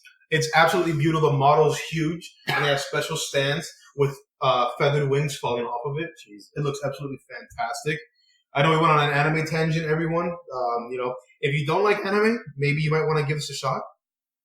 It has big robots fighting each other, political espionage, and a bunch of other cool stuff. I would say I am, but I know I'm not. Same. This is another one that you might like, just because it has those things that you like, sci-fi. Right. We're not shitting on it. We're just saying we're not. Right. You guys don't have time to watch a bunch of 20-minute episodes. It's one of those things that you really got to commit to. But it's 20-minute episodes. Kevin watches Arrow on the CW. Yeah, but he's already said that he's not going to dedicate himself to fucking watching, shows that have got, all those episodes. So it's like you really can't expect him to watch 52 20-minute episodes. You can fit 3 in an hour. I mean, I was still trying to get him to fucking watch Battlestar. I gave him the shows. I told him I'll watch like the some of it with him too. Battlestar's that's hour-long episodes. Yep, I'm a piece of shit confirmed. Mm-hmm. I wasn't going in that. I was actually defending you. If you want to say that, that's fine. I'll agree with you, Kevin. That's the title. I was actually defending you. Wait, can we add that to the potential title list? I mean, it beats the first one. My wife is racist. I don't know if it beats that. That's pretty. She's pretty racist. Okay, anime tangent over. Where were we? Okay, so I think we've beaten this anime horse to death. Going into movies now. That's right. Don't go into Joker. It's all the TV shows? No, we have about just about 45 minutes left. I want to get to just Spider-Man. All right. So you want to just do we Spider-Man? will exhaust it. Okay, So yeah. you want to just do Spider-Man? No, let's move into movies and then we'll get to Spider-Man. Okay, so there's rumor going around. It was actually reconfirmed today, or not confirmed, but put out today. Take it with a grain of salt. I kind of hope it's true, but it just doesn't seem plausible to me.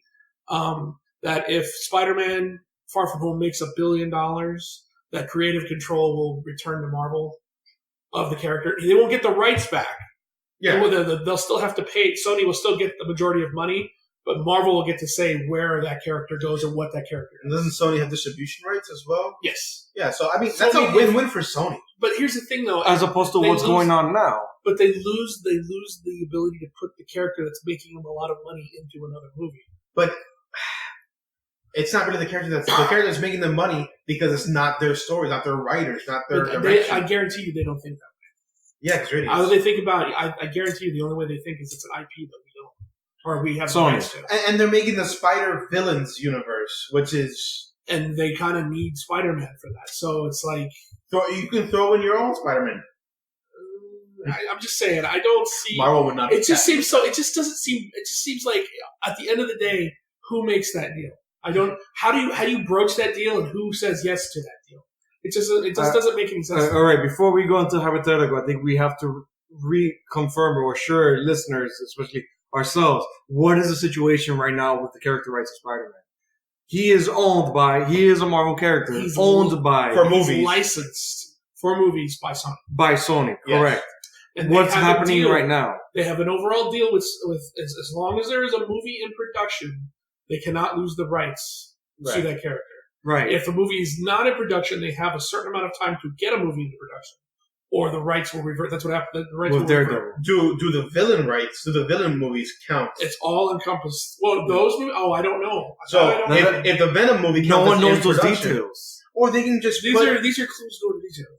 and they can put a Spider movie into infinite production, as we've seen with many of the movies we've So- wanted to But see. it's got to lead to a Right. movie producing, Right, you can't just a keep money delaying, producing, delaying, and delaying. you can't just have a movie in infinite No. production. It doesn't work that way. So, you know, There has to be moving in It production, has to be release. moving in a direction. Right. so maybe the villain So- movies is what they were using this for. Right. So then that's the foundation of what we understand of the Spider-Man character rights under Sony. That is a Marvel character. Exactly. Now, what's going on now with the Tom Holland? He, that we know of, to all of the podcast understanding, Kevin Feige has struck a deal with Amy Pascal, who at the time was in charge of Sony. She is no longer in charge of Sony.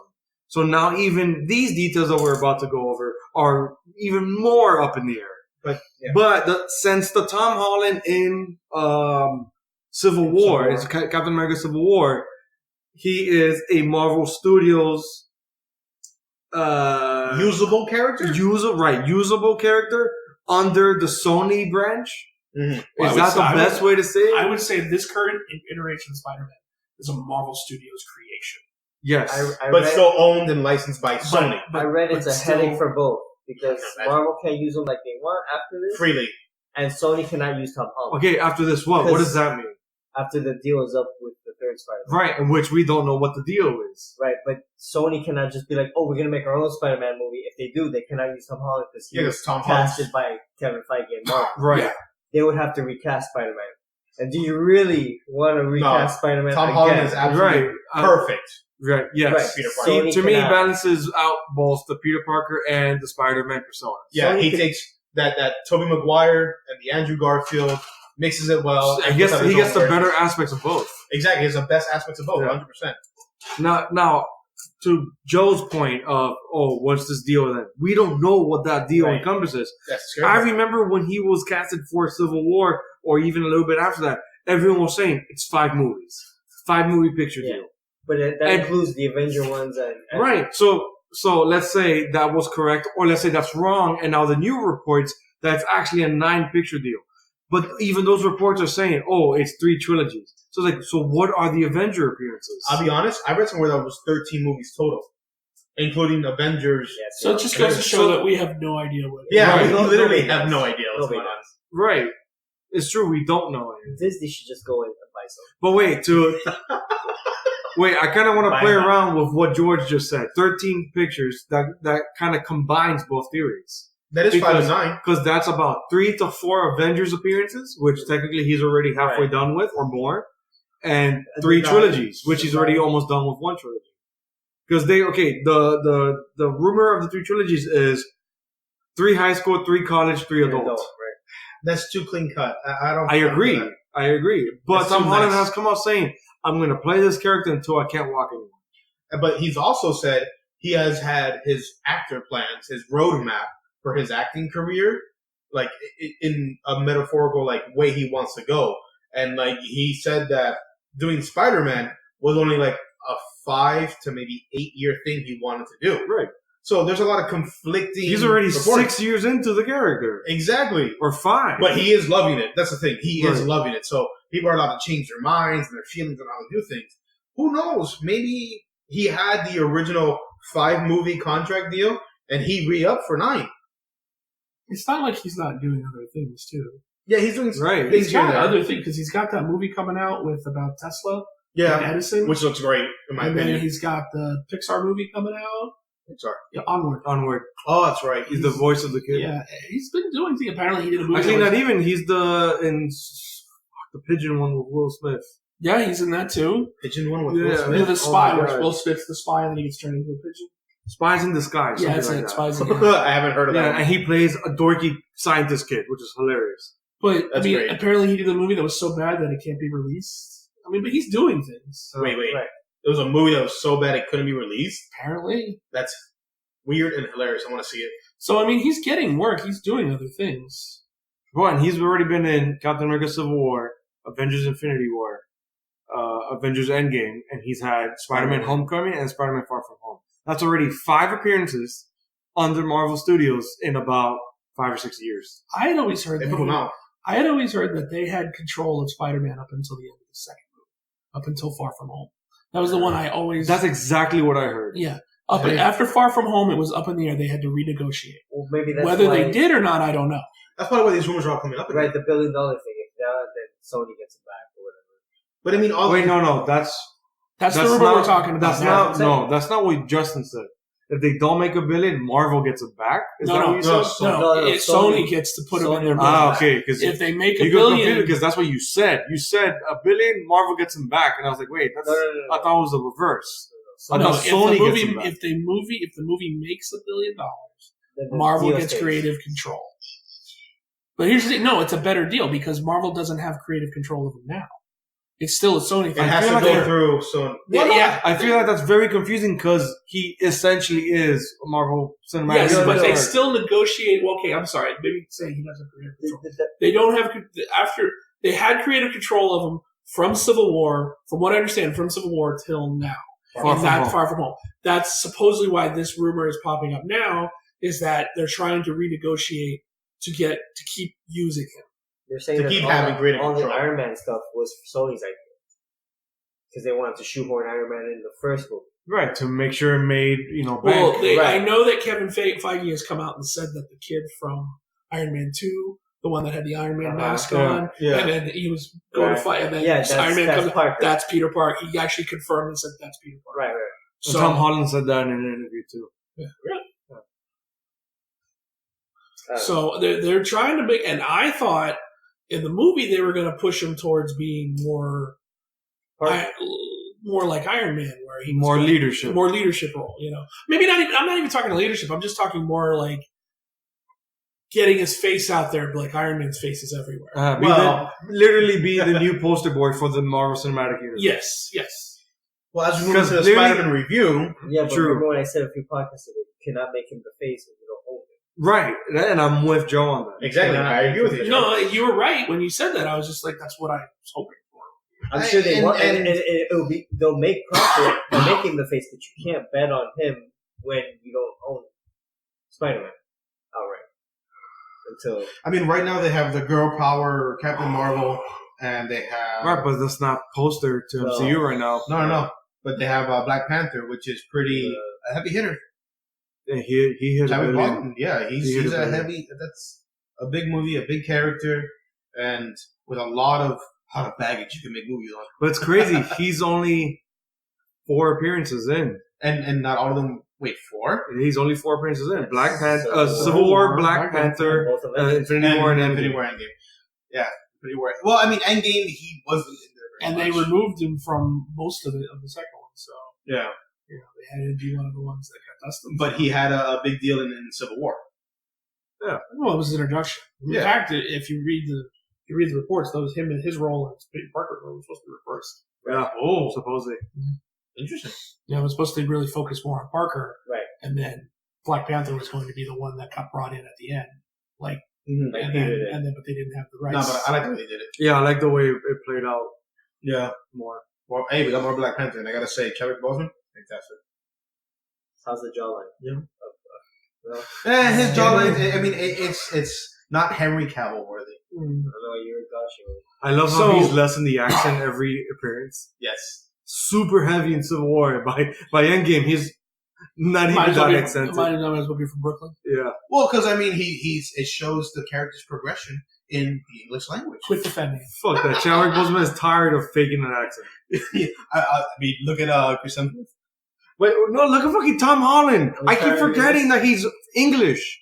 Oh yeah, And he's his not a American kid accent- from Queens. His American accent's fantastic.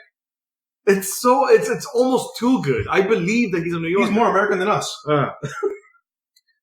So Kevin finally saw Far From Home. I love that it's on me because all of you saw it Tuesday. Yeah, we all went and saw it, and then you were like, "I gotta wait." You're a late bloomer. We It's waited okay. for you. Well, I waited for my fiance to watch it with her. Oh, don't put the blame on her. Oh, I have to because if I saw this movie without her, she would have killed me. There would have been no wedding. How would she have known? Because Kevin can't keep it to himself. Sure. Well, She'll know how. If we're watching it together and I'm reacting a certain way, she'll know. If I'm not losing my mind, it's because I already saw it. You can't fake lose your mind? No, he's not good at that. Kevin's not a fake it till you make it. he hasn't reached that point in his Relationship. relationship yet. Well, I mean, where- 10 years. If he hasn't reached it, he ain't going to. Are you calling me a bad my wife fake? still hasn't seen Yes. my Calling wife, an honest man. my wife still hasn't seen this movie, and she loves these movies, so she ain't killed me yet. So, in fact, she encouraged me to go see it. So, Yeah, so that way you wouldn't complain. So, She so was- are we now gonna get into Far From Home and skip the trailer talk? do you want to? We were just talking so much about Spider-Man. I'm okay with that. That's fine. Okay. Let's slide into Spider-Man. Or swing into it. Sweet. So, Hey. Yeah. So I loved it. I thought we it are was going great. to get into spoilers. There will be spoilers coming up. Yeah, we will talk everything and So- beyond. So I loved it. I thought it was great. I really enjoyed this outing. I liked pretty much everything about this movie. So I'm totally on board with it. I concur. I can't add anything to that. I mean, it was great. Same. Yeah. It was amazing. It was everything I wanted and more. My predictions came true. Okay with that? Which we'll get into. Easter eggs were Did you like fantastic. Yeah, I loved it. Okay. But it was a fucking mess. Oh, It was a mess of a fucking the movie. contrarian is here. No. And I'll get to why, and everyone will agree because it was blatantly Kind of. what it was. Kind of. But I loved it because it did it better than other MCU movies tried to. Which again, we'll get into. I kind of want just to get into it now. Yeah. That's fine. Go in, balls deep. Go. Really? Do it. All right. I thought it was a mess of a movie because it was trying to be exactly what John Watts tried to with Homecoming, of a coming of age story about Spider-Man, trying to not really accept the call to heroism, but go after it. He's wanting to be an Avenger. Yeah, wanting to be what's next. But the lesson of Homecoming is, tone it down, be the neighborhood Spider-Man. But of course, he goes into space, and Avengers happens. But then now, and I love how this movie has a lot to fucking do, and that's what I'm saying. Like, this movie is a lot of movie. There's a lot of fucking shit happening. There's romantic comedy, friendship Euro trip, high school movie, superhero movie, MCU movie, where it's an amalgamation of lore that it has to build up on of previous shit. Explain the snap and blip of what they rebrand now. Move forward to that. How has that moved forward? And now expand on this universe of how it's moving forward. So that's a lot of fucking shit to literally put on the shoulders of a 16-year-old character, child's character. So I thought, I'm like, it's a mess. It's doing way too much. It's literally pulling on all the strings of this web. But it is so good at this balancing act. Like, it does it so well where you forget that, like, well, that's right, we have to have a villain. Like Quentin Beck is not a villain until an hour into the movie. Yeah. And you forget that. Yeah. You literally forget that, like, oh, that's right, we need a villain. Because it's just dealing with Peter, MJ, Ned, and his Identity. thing, Nick. Right, it's dealing with so much shit. Right, this movie could have been 3 hours to have actually spent even more time with everything, and everyone would have been fine with it. Because of how much shit was in this movie. How much what was it needed to spend time with. I don't know about that. I mean, I think it spent the right amount of time with everything it needed to. No, man, there's so much shit that's going. That's what I'm saying. Like, let me retract a little bit. I'm not saying that it needed more time. I'm not saying that. I'm saying if it could have, there's enough shit I don't there. know, because I think if this movie had gone even further, I think it would have become boring. Any longer on any particular topic, and it would have been like that. My whole thing is, I give you that. To continue George's point, there was so much, but it was just enough to keep your attention because it was doing so much. Yeah, so but you said, the balancing act on it was very good. Better than which is what I said earlier. Better than a lot of MCU movies tried to, which was Iron Man 2 and Iron Man 3. Okay, because the balancing act of those movies were awful. They weren't as good as this, I would say. Yes, or as entertaining. Yeah. I mean, let's just start from the beginning. Dealing with Tony being gone, we all felt that at the end of Endgame. Right. Even Kevin, who doesn't like Tony Stark Iron Man, felt bad at the end of Endgame. Yeah. I mean, literally one of my well, I don't know if Amir is here now wanting to hear spoilers. Ghost Hunter's here. Yeah. We're talking Spider-Man. Why would you come into the conversation then? Yeah, this is... Kevin, you're so kind, letting him know it's spoilers. Yeah, because I was about to be like, to your point of the whole Tony Stark thing, I thought I was going to hate that again, because I'm like, bro, now another Spider-Man with dealing with Tony, but they did it well. Because of after the loss of Tony Stark, it needed to be dealt with. And I love Tom Holland's acting is fucking impeccable. Happy Hogan getting his piece with it too, through Tom Holland. And I was about to say, my favorite moment, well, maybe second favorite, but my favorite emotional beat of the movie involves how it invokes Iron Man in Iron Man 1, where he's in that helicarrier thing, the plane, with Hogan, and he's building his suit. And Hogan keeps looking back at him and smiling. And he's demonstrating, like, it's harkening back to Tony Stark. His suit. And it's so emotional, and it just lingers on him doing the hand wavy thing with the holograms and stuff like that, building the suit. And I love how it just lingers there, and it cuts to Happy's face, and he's just like, no, I'm not looking at anything. So to your point where you were saying it's a mess, I don't think that's the right word for it. I think it's a lot. It's stacked. It's a lot of movie. It's a lot of movie, a lot of plot points, but it's not a mess. It's so well organized, well designed, like a good spiderweb. I would say it's more like a pound cake, like a layer cake. A layer cake, where you have each part. Well, I don't know if I went into this movie different from you guys, but the fact that you guys were, at least Kevin was saying that if you forgot about a villain, I was like, I went into this movie, I know a Mysterio from, I just waited for the shoe to drop. Yeah. Right. But if you didn't, but that's a comic book fan thing. As a movie fan thing, you're just enjoying the ride, and it's so much fun because there's so much other shit going on that you kind of forget, like, oh, that's right, we need a bad guy. Well, I'll be the other. I mean, I was watching the movie, and like, even from the first scene where, Hill and Fury show up in that town, and then Mysterio shows up, and then he blasts something, and you're like, you don't know what he's up. My whole thought was, especially the way Fury was acting through the entire movie, my whole thought was, okay, well, he's mind controlled both Fury and Hill. They're working for him. So that was my whole thought. And then when you get to the very, very end, and you get that last little piece, you go, oh, that's why, which I didn't see coming. But my whole thing is, like, I'm just watching, like, I know Mysterio is always the one trying to trick everybody. So I'm just waiting for the shoe to drop. And I'm like, okay, in the scenes where he's working with Parker, I'm just like, where he's being his friend and everything like that. I'm just like, oh, this is just gonna suck when it's revealed. Imagine for the great people is who that didn't know. you're seeing such a good, heartwarming moment with them on the rooftop. Oh, Well, and then I'm even talking- another one. Even Just the in scene, general, even every the scene. my Yeah. scene that I thought was really great was the one in the bar he created, Yes. where he turns over the glasses. I just love where they're going back and forth. Yes. Like, even with 2 ounces, they still you can't really. They look like shit. It's just Yeah. I thought that was just such a great scene to the point to when Parker leaves and the whole scene dissolves and it's not even real, and you're just like, whoa, all right, that's pretty cool because that was the one. That's the reveal. That's the turn. Yeah, that's, And I was just like, and what I really loved was I love the incorporation of everything that is good. So you get Ralphie from the first Iron Man movie. yes. You get Peter Billingsley, and you get his little character that had brought him in. And the only reason why he's in that movie is he's Jon Favreau's producing partner. So, and then you get the barf system, which they made that Quentin Beck created.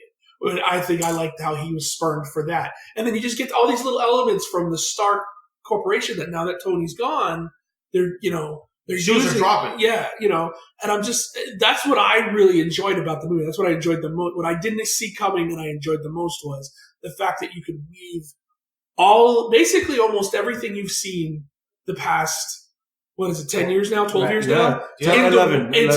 Into this one movie. Yeah. That was beautiful. To end it all, So to go back to your thing with Fury and Hill, I knew something was up when she called him Nick. Well, I was like, no, you don't call Fury. She called him Nick. One of the other revelations was, and you don't get it until the end of it, is when he's going through the names of everybody, going, what about Thor? What about Captain Marvel? And Fury turns, don't invoke her name. I thought that was so out of place. Like, why would you say that? Yeah, and then Fury wouldn't say that. why would Fury say? And then at the end, you go, oh. Hill says Nick. I was like, nope, that ain't. Yeah, and he didn't say You're anything right. about it. I'm like, that's not. There were a few little tells for spoilers for the after credit scene, the end credit scene. Okay, so the end credit scene is you get 2 end credits. The very, very end credits, you find out that Hill and Fury through the whole movie were actually Skrulls, were Talos and his wife from Captain Marvel. And you see, And you actually get Ben Mendelsohn to come back to play the part, which is so good. it's fantastic. And then his whole point was he was asked by Fury to give Parker the glasses that Tony gave him. And you see Fury, when he calls him, is on, I want to say, a space station? I want to say Some people say it's the beginning of Sword, I think it might be Sword. but then again, it could also be a migration ship because remember they were supposed to be moving them to a new place. Nah, but Nick says, let's get back to work. I immediately thought swords. Yeah, Okay, so you got that. You got that. He's nearby. He was taking a short reprieve after being snapped out. Now what everyone's been arguing about online is how long was this swap. I think it's just since the ending of Endgame. So in these the beginning of Far From Home, I don't want to get too off topic. It's saying that this movie takes place 8 months later. Yeah. So it's after what they're even nicknaming the blip, with everyone coming back. Yeah. And which, by the way, I love the way that they showcase it with the really bad High School Video news crew, and it's so good. How they keep looking away from the camera, like bad acting. Mm-hmm. And I'm like, yo, kids to do bad acting while acting in a Hollywood blockbuster is so fucking funny to me. Well, that takes work.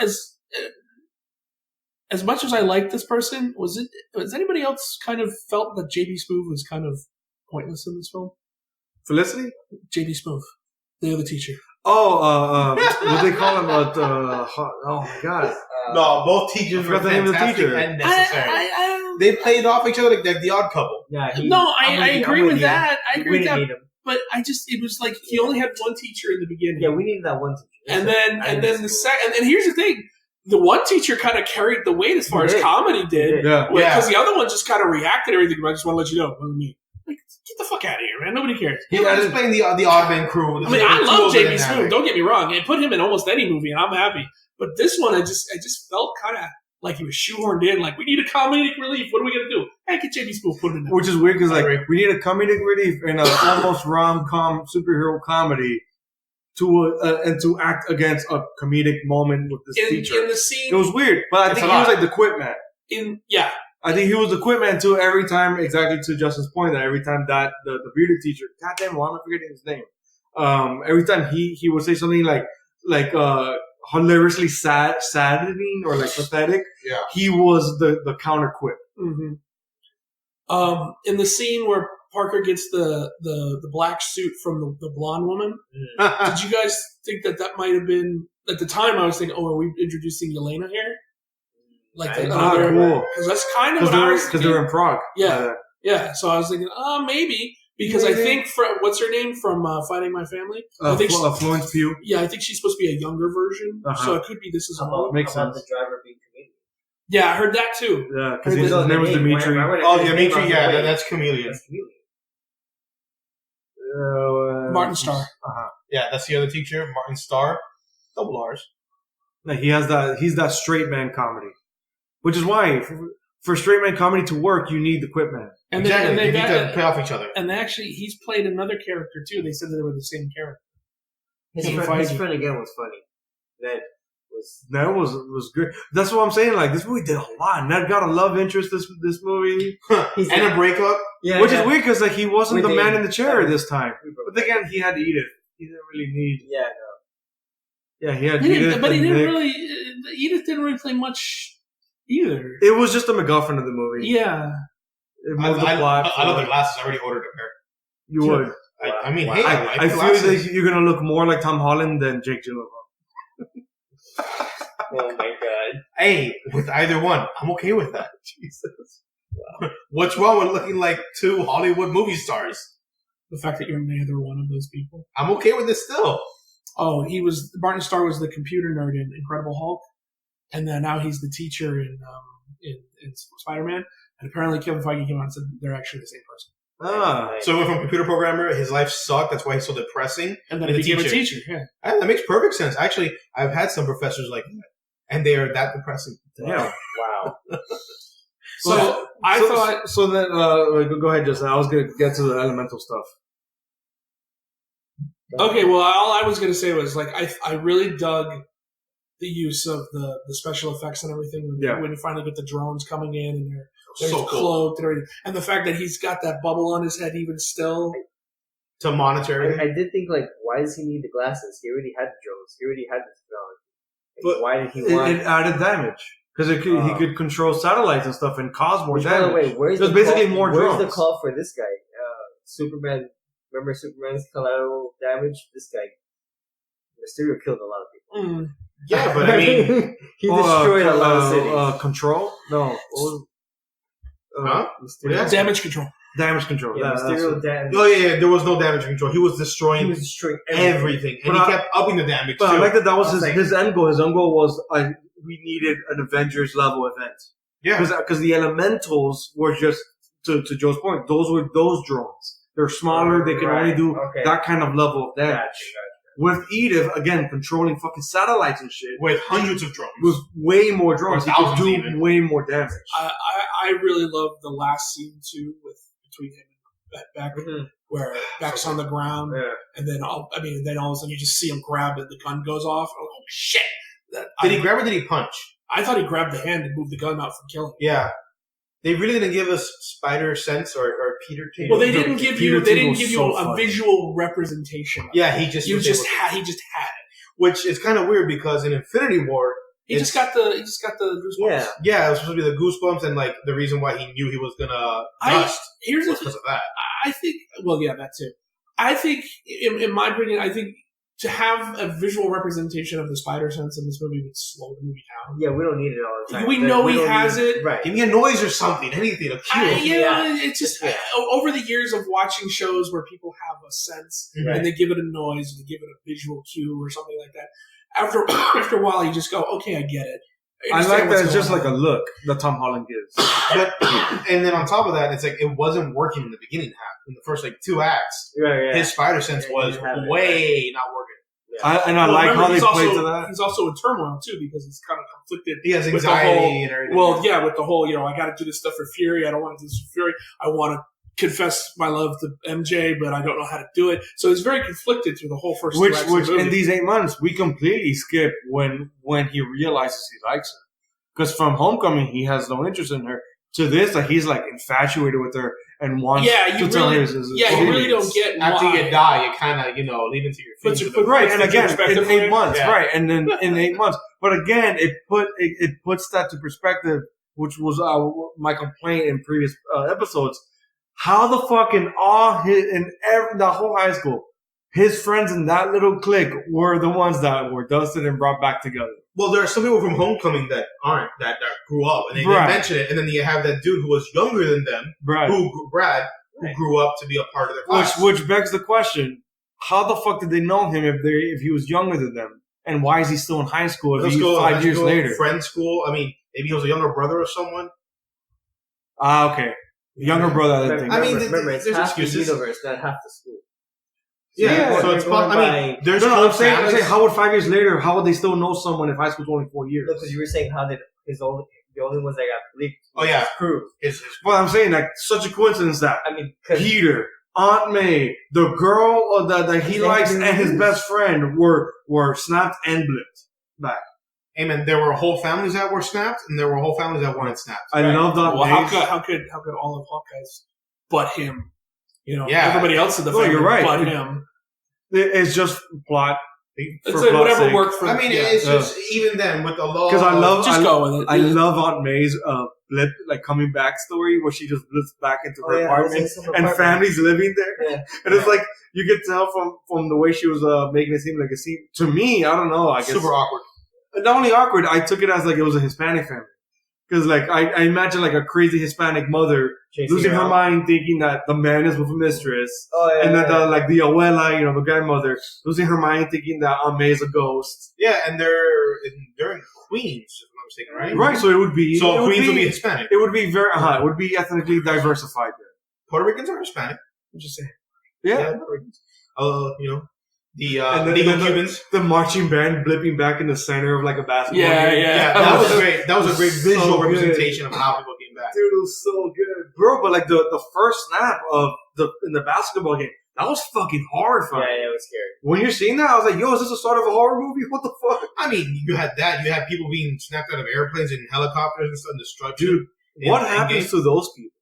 No, they mentioned it in Endgame, or maybe they mentioned it in an interview that they sent them back in a safe way.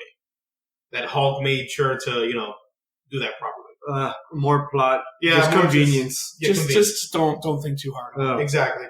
Okay, so the thing I wanted to talk about, thing I wanted to get to. I really want to talk the elementals. Oh, okay, go. But just in the sense of like I know you would Their agree, Justin, representation. how they just like downgraded like full-fledged villains to just illusions. Yeah. Like Multiman, Hydra Man, Sandman, like really? And Yeah, but Cyclone. they did mention the real Hydra Man. Yeah. So that one is not Hydra Man. Because they did mention the real one when they were going through. They mentioned Maury. Ned mentioned it. Yeah, he was talking about like a myth or rumor about a real Hydra Man. Name, but they said the name. They said Maury. I think it's Maury Bench. But yeah, But then what does that mean? Are we going to see those legitimate characters later? Maybe. Would it be redundant because we just saw these hologram versions of them? Yeah, but they I were wouldn't say it's big, redundant. tall, like Titan versions of the character. Those characters are down to earth. Like Molten Man's not like that. Molten Man is just a guy. These guys were multiple stories tall. I was conflicted about dwindling down actual legitimate villains to just holograms and just waving the hand of like, oh, they're elementals and they're all illusions, whatever. Maury Bench, that's his name. They did mention him by name. Right.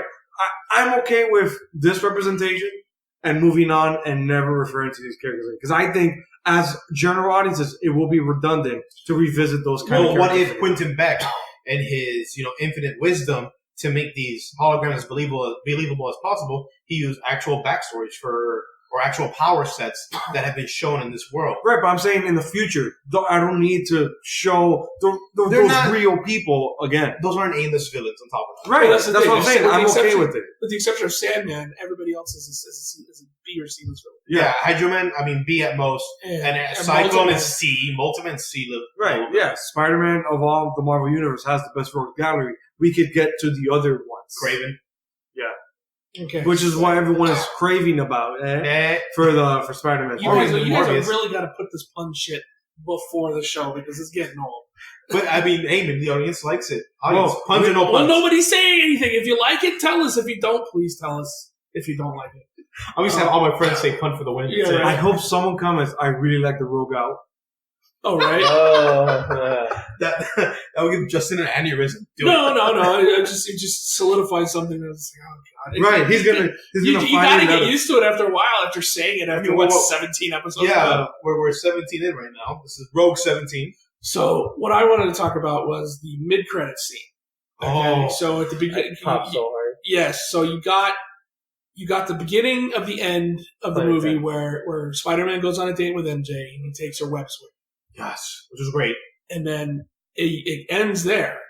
You don't get the resolution, and then the mid-credit scene, you get the resolution where she's like, "I'm never doing that again." She's kind of freaked out by the whole thing, and then you get the reveal that Mysterio recorded a little message saying, And his editor edited it. That's Yeah. what he took out of the drive at the end of the movie. it's revealing He didn't do it. Peter, Someone of the team did. revealing that. Yeah, remember, it's a whole team that Quentin Beck is working with. No, but I think There's it's plenty of other I'm people. saying it was the editor, the dude behind the the boss, Yeah, Peter whoever. Billingsley, Ralph. keyboard. Yeah. Side note, I really like the lady that kept dealing with the cape. Yeah, do you still want me to steam the cape? Yes, I need the cape. Have the cape ready. I might be meeting the queen.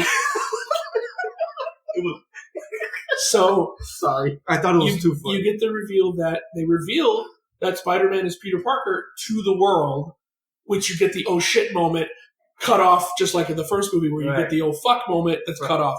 But much to my happiness, Same. you don't mess with perfection. You got J.K. Simmons back as J. Jonah Jameson. Yo, I clapped. He is I the was best. so Wait, you were one of the clappers? I clapped. You That was fucking amazing. Kevin, come on. I was like, as soon as they turned and it said J. Jonah Jameson and it was Simmons, I was like, oh, I love this movie. Daily I just- Bugle YouTube channel. He's a reporter or whatever now, Yeah, updating the Daily Bugle to the modern. Right. It's just like the, oh my God, why am I forgetting names? James Earl that came back for Mufasa. James Earl Jones. James Earl Jones, Which I'm okay with that. Right. It's just like, those are the GOATs. They're the greatest of all time. He Of also came those. back for Vader. Yeah, that's You right. Well, nobody else can play Vader. I mean, yes. I'm Even saying that he came bullshit back. on the TV show doesn't work unless it's James Earl Jones. Exactly. So I don't care who you get the voice of Yeah, that same. motherfucker. But Exactly. in leading up to these new Spider-Man movies, I was racking my brain. Who could you possibly get to play Jameson? Yeah. I was ready for a new one. Don't get me wrong. Yeah. I was Yeah. ready, but I kept saying in the back of my mind, I kept saying, God, Simmons just did it so He well, did. and he Perfect. embodied that character so well that it's so hard. Like you're always, for me, I'm always going to be comparing whoever they did Yes. to Jameson to him, 100%. and the fact that they just said, "Fuck it, we don't care, just bring him back." But it's not even the same. It's a different version. one. It's Right. a different J. Jonah Jameson. But it's right, because it's still not like him. it's not like newspaper editor or whatever. He's like a Alex Jones Well, yeah, type of because character, nobody- conspiracient theorist. type of But he which- still has the nuance of J. Jonah Jameson, Yes. where he's calling him Spider-Man's a menace. right. And he even like to the point to where you're watching this whole thing where with Quentin, Mysterio's telling that Peter Parker's Spider-Man, and in my mind, I'm just, oh, what bullshit. And this guy buys it, hook, line, and sinker, and is ready to crown Mysterio, who nobody had heard of, but for Right, 2 days ago, as the hero of the world. Right. Meanwhile, the Avengers and everybody still exist, and Mm-hmm. he's ready to go, fuck you, Spider-Man. I was like, yes, that's Jameson right there. Anything but Spider-Man. Give me a fucking street sweeper before Spider-Man. It's smart because nobody reads papers anymore, so you can't have the Daily Yeah. Bugle as a Oh, yeah. Well, paper. I like the way they did it in the Spider-Man PS4 game, where it was He was a this. He was a podcast radio jockey. He was Yeah. a radio jockey. Alex that Jones was style. more like Like Alex Jones, Yeah. As I was very Alex Jones, but again, it had the same thing, a different voice actor. Honestly. This was like more like a Larry King. Yeah. Yeah. Well, more abrasive. Way more abrasive. But it was I mean, great. you could make the argument like what's his name? Like a Rush Limbaugh or Okay. Yeah, I would say that. It was still more abrasive. still more crazy. Oh no, 100%. J. Jonah Jameson's in your face. So to continue that is it puts us as an audience and legitimately the character of Spider-Man Peter Parker in such an interesting fucking situation. Yes, because they've been saying now that the next one will be something they've never done before. Kevin Feige. Yeah. And that is our Lord and Savior of the MCU. So Right. you have the opportunity for the That's next right. movie Yeah. to be about Spider-Man trying to Right. on the run, basically Yeah. from the people who have come after him and people who want to go after him. And like you guys said, perfect opportunity Great. to bring Kraven in. 100%. Because now you have something to hunt, and you could get the Craven's Last Hunt storyline in there, where this is the last thing that's going to put him on top. Like he's never hunted something like this. Well, yeah, because he used to be this hunt. Like, I mean, he's hunted everything except and he's become forgotten. Or Punisher hunted him down once. Yeah, but they're not doing that. Yeah, they're not going to have a grown ass man hunt with guns hunting down a 16-year-old kid. Nah, yeah, that wouldn't work. I would say Craven. Tiger chasing him down. Craven would be a good one. It's funnier. Fatman. Morbius. But I believe there's a Sony movie being for Morbius, so they probably wouldn't do that. I think a cool way to broach it would be Craven does kind of like what just happened in the Amazing Spider-Man Hunted arc. Capture him and set him out, like let's say in like the wild with other animal themed villains. So that way you kind of do like we get with this movie we get Vulture back. Yeah, fuck it, and Scorpion. We get Vulture and Scorpion. Yeah. Scorpion, we introduced us to Rhino because basically what this movie did with the Elementals, they got elemental based villains and put them together. Yeah, whatever. The magic wavy the hands that they're shit. The next one could be the beginning of a Sinister Six. Yes, because they'll actually be put all together. Yeah, I'm fucking for that. That's cool. They can throw in a goblin in there. Maybe. Hey, it's an animal. Maybe, but now D&D nerd. Goblin is an animal. I have to throw a wrench in or throw a grenade in the center of us, Justin. I heard this on a podcast and then I read it on no other place on a subreddit of MCU. Deep in the subs. They said that mid-credit scene could be another Mysterio hallucination. Illusion, I meant. Nah. Just for Peter? Yes. Oh. So Mysterio's still alive and he's crafted? No. They created that just to fuck with him. Nah. Oh, no, I think Mysterio's still alive. Mysterio made it. I think Mysterio's no, Edith said he's dead. Yeah. He's alive. Yeah, if anybody could pull it off, it's him. Yeah. And especially Jake Gyllenhaal. I mean, why wouldn't you want to bring him back? Exactly. Especially for a Sinister Six movie. Dude, and we have to comment, he was incredible. Yes, he was. Oh, I don't care for Jake Gyllenhaal at all. Really? No, I don't. Oh, I love him. I remember that. I remember when we talked about the casting of him for Mysterio, and he was totally against it. When they were talking about him for Batman, I was definitely against that. Hell, Jake Gyllenhaal was almost put in for Spider-Man and like Spider-Man Tobey Maguire. Yeah, I was not happy about that either. I just don't care for the guy, but I will the character. I don't really care for him, but I will say I really enjoyed it. It was fantastic. Yes, he was kind of a switch, kind of a pull. The scene on the roof where Mysterio and Spider-Man are talking to each other, and he's trying to make them feel better. It was an amazing scene. You could see the chemistry between them both as regular people. Yeah, it was fantastic. But the bridge with him like losing his shit, talking and yelling to the drones and Edith, to me was beautiful, man. Seeing him awesome. Not as Mysterio, but as Quentin Beck, the guy behind Mysterio, with that stupid dome helmet, controlling everything. It was great.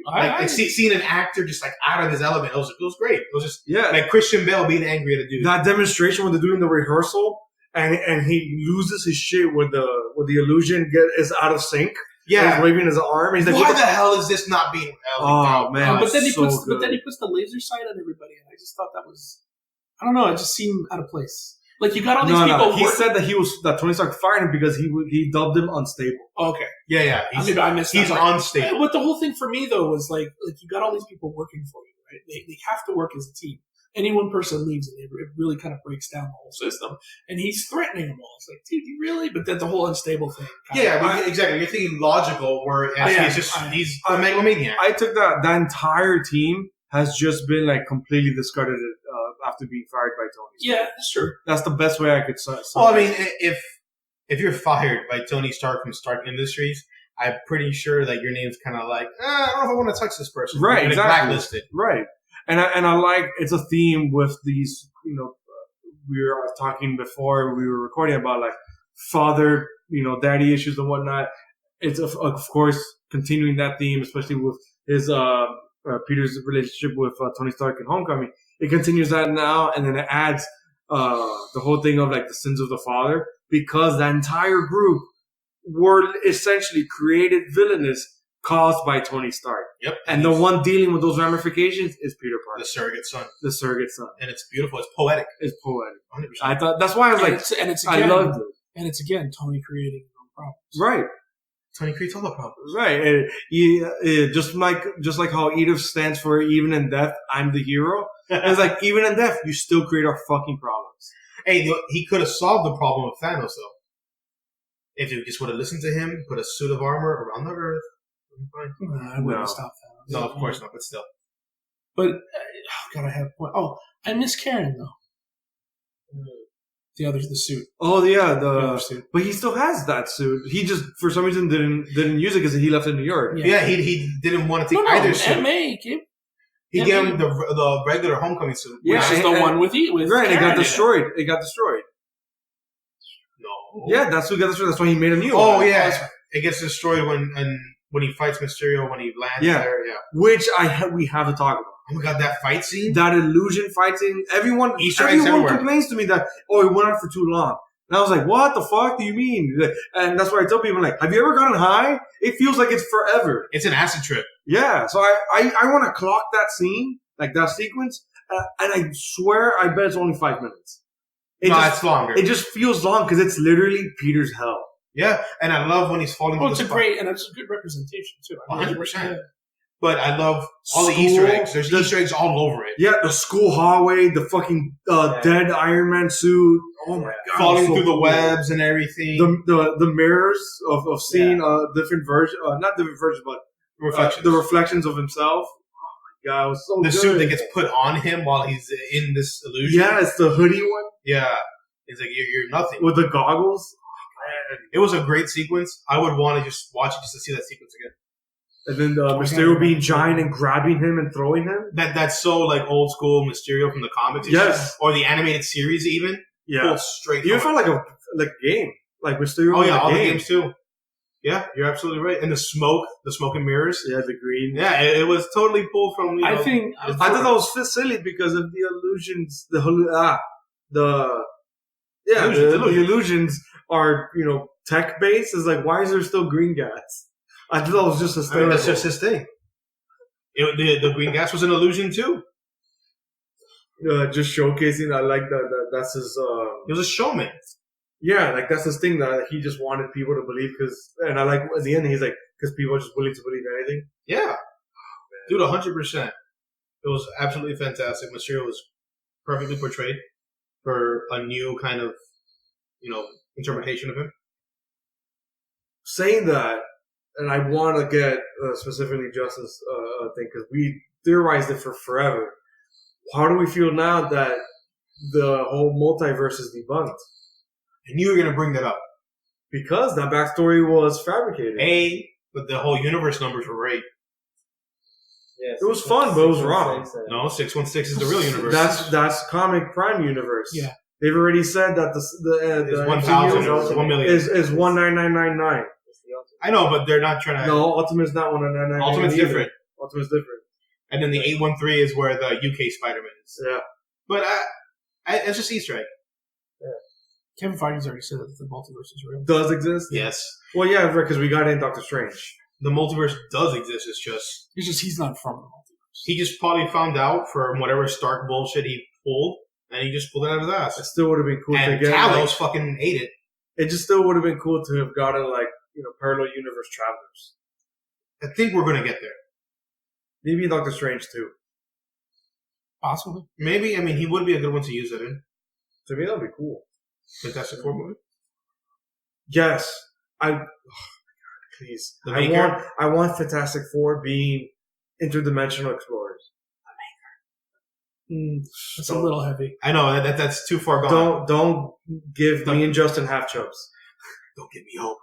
Although you could do that because you could introduce Reed Richards in a movie, and then you could explain everything about Reed Richards, and then when you explore the multiverse, you have Reed Richards from a multiverse who you think is just like this one, and he's happy-go-lucky, and then you find out that no, so you already have Reed Richards' history. You just need to impose that moment of change where he didn't become the good guy. He became the Maker. But I think the Maker is just too high concept for a movie right now. I think that would be like at the end of the phase or the next phase. Do you guys want to get into that now? Predictions for phase 4? Well, I want to wait for San Diego. Like what would happen moving forward? Do you want to do that? Yeah. All right. Well, next week. Because next weekend is San Diego. Well, what Wait, days are San Diego? It's going to be at the end of the week. Starts on Wednesday. Right. Exactly. So we wouldn't be able to record what's going to happen. So it'll be in 2 weeks. Well, no, we can do a prediction of what, and then you can do that. Well, they said it's going to be a 90-minute panel that they're going to do at San Diego, which is long as fuck. What they're going to have is probably Phase 4. And casting. And people coming out. And maybe Keanu Reeves. Yeah, but I meant predicting of like, well, how's the Spidey moving forward, MCU moving forward. Oh, you want those predictions? That's what I meant. Like, did you guys want to talk about that? But we're over already 2 hours, and I don't know how much longer we can talk about that. We can talk about 30 to 45 minutes about that. Right, that's why. Yeah, I think we should wait. Okay. So, with that being said, we all love Spider-Man. We thought it was great. We're going to go see it again and again and again because we wanted to get to $1 billion, and we hope that that's true. So, we'll get to it. Well, it's definitely. And we love Tom Holland. Mm-hmm. Aunt Bay was amazing. 52 years old. 54. 52. 54. Whatever, she's hot. Whatever, she's in her 50s. So, that being said, that we've established that now for some reason. We're on all social media. We're on, give us a listen on whatever podcast platform you listen to. Give us a review. Let us know how we're doing. If we suck, also watch for the polls that are supposedly coming out about who you prefer and who you don't. On Rogue Nation Pod on Instagram. Hashtag yes. Rogue Red. Oh. Rogue Red Ranger. Rogue Red Ranger. Okay. So, next week, San Diego Comic-Con preview and predictions. Again, part 2. Do we have another movie coming out this week? Lion King? No, that's next week. That's next week? Next week. Oh, okay. So I don't know if we're going to have... Maybe next week will be a short episode. We can go ahead and Stuber and Crawl. Heard Stuber was good? I'm not going to see that. I'll drag you. Tuesday. I got to see Crawl. You want what? We live in Florida. Why would you want to watch They're that? trashing us. That movie looks like... There should be a Florida Man movie. Wait. We should really wrap this up, guys. We get so distracted. Later, catch us next week. Rogue out. George is about to do it.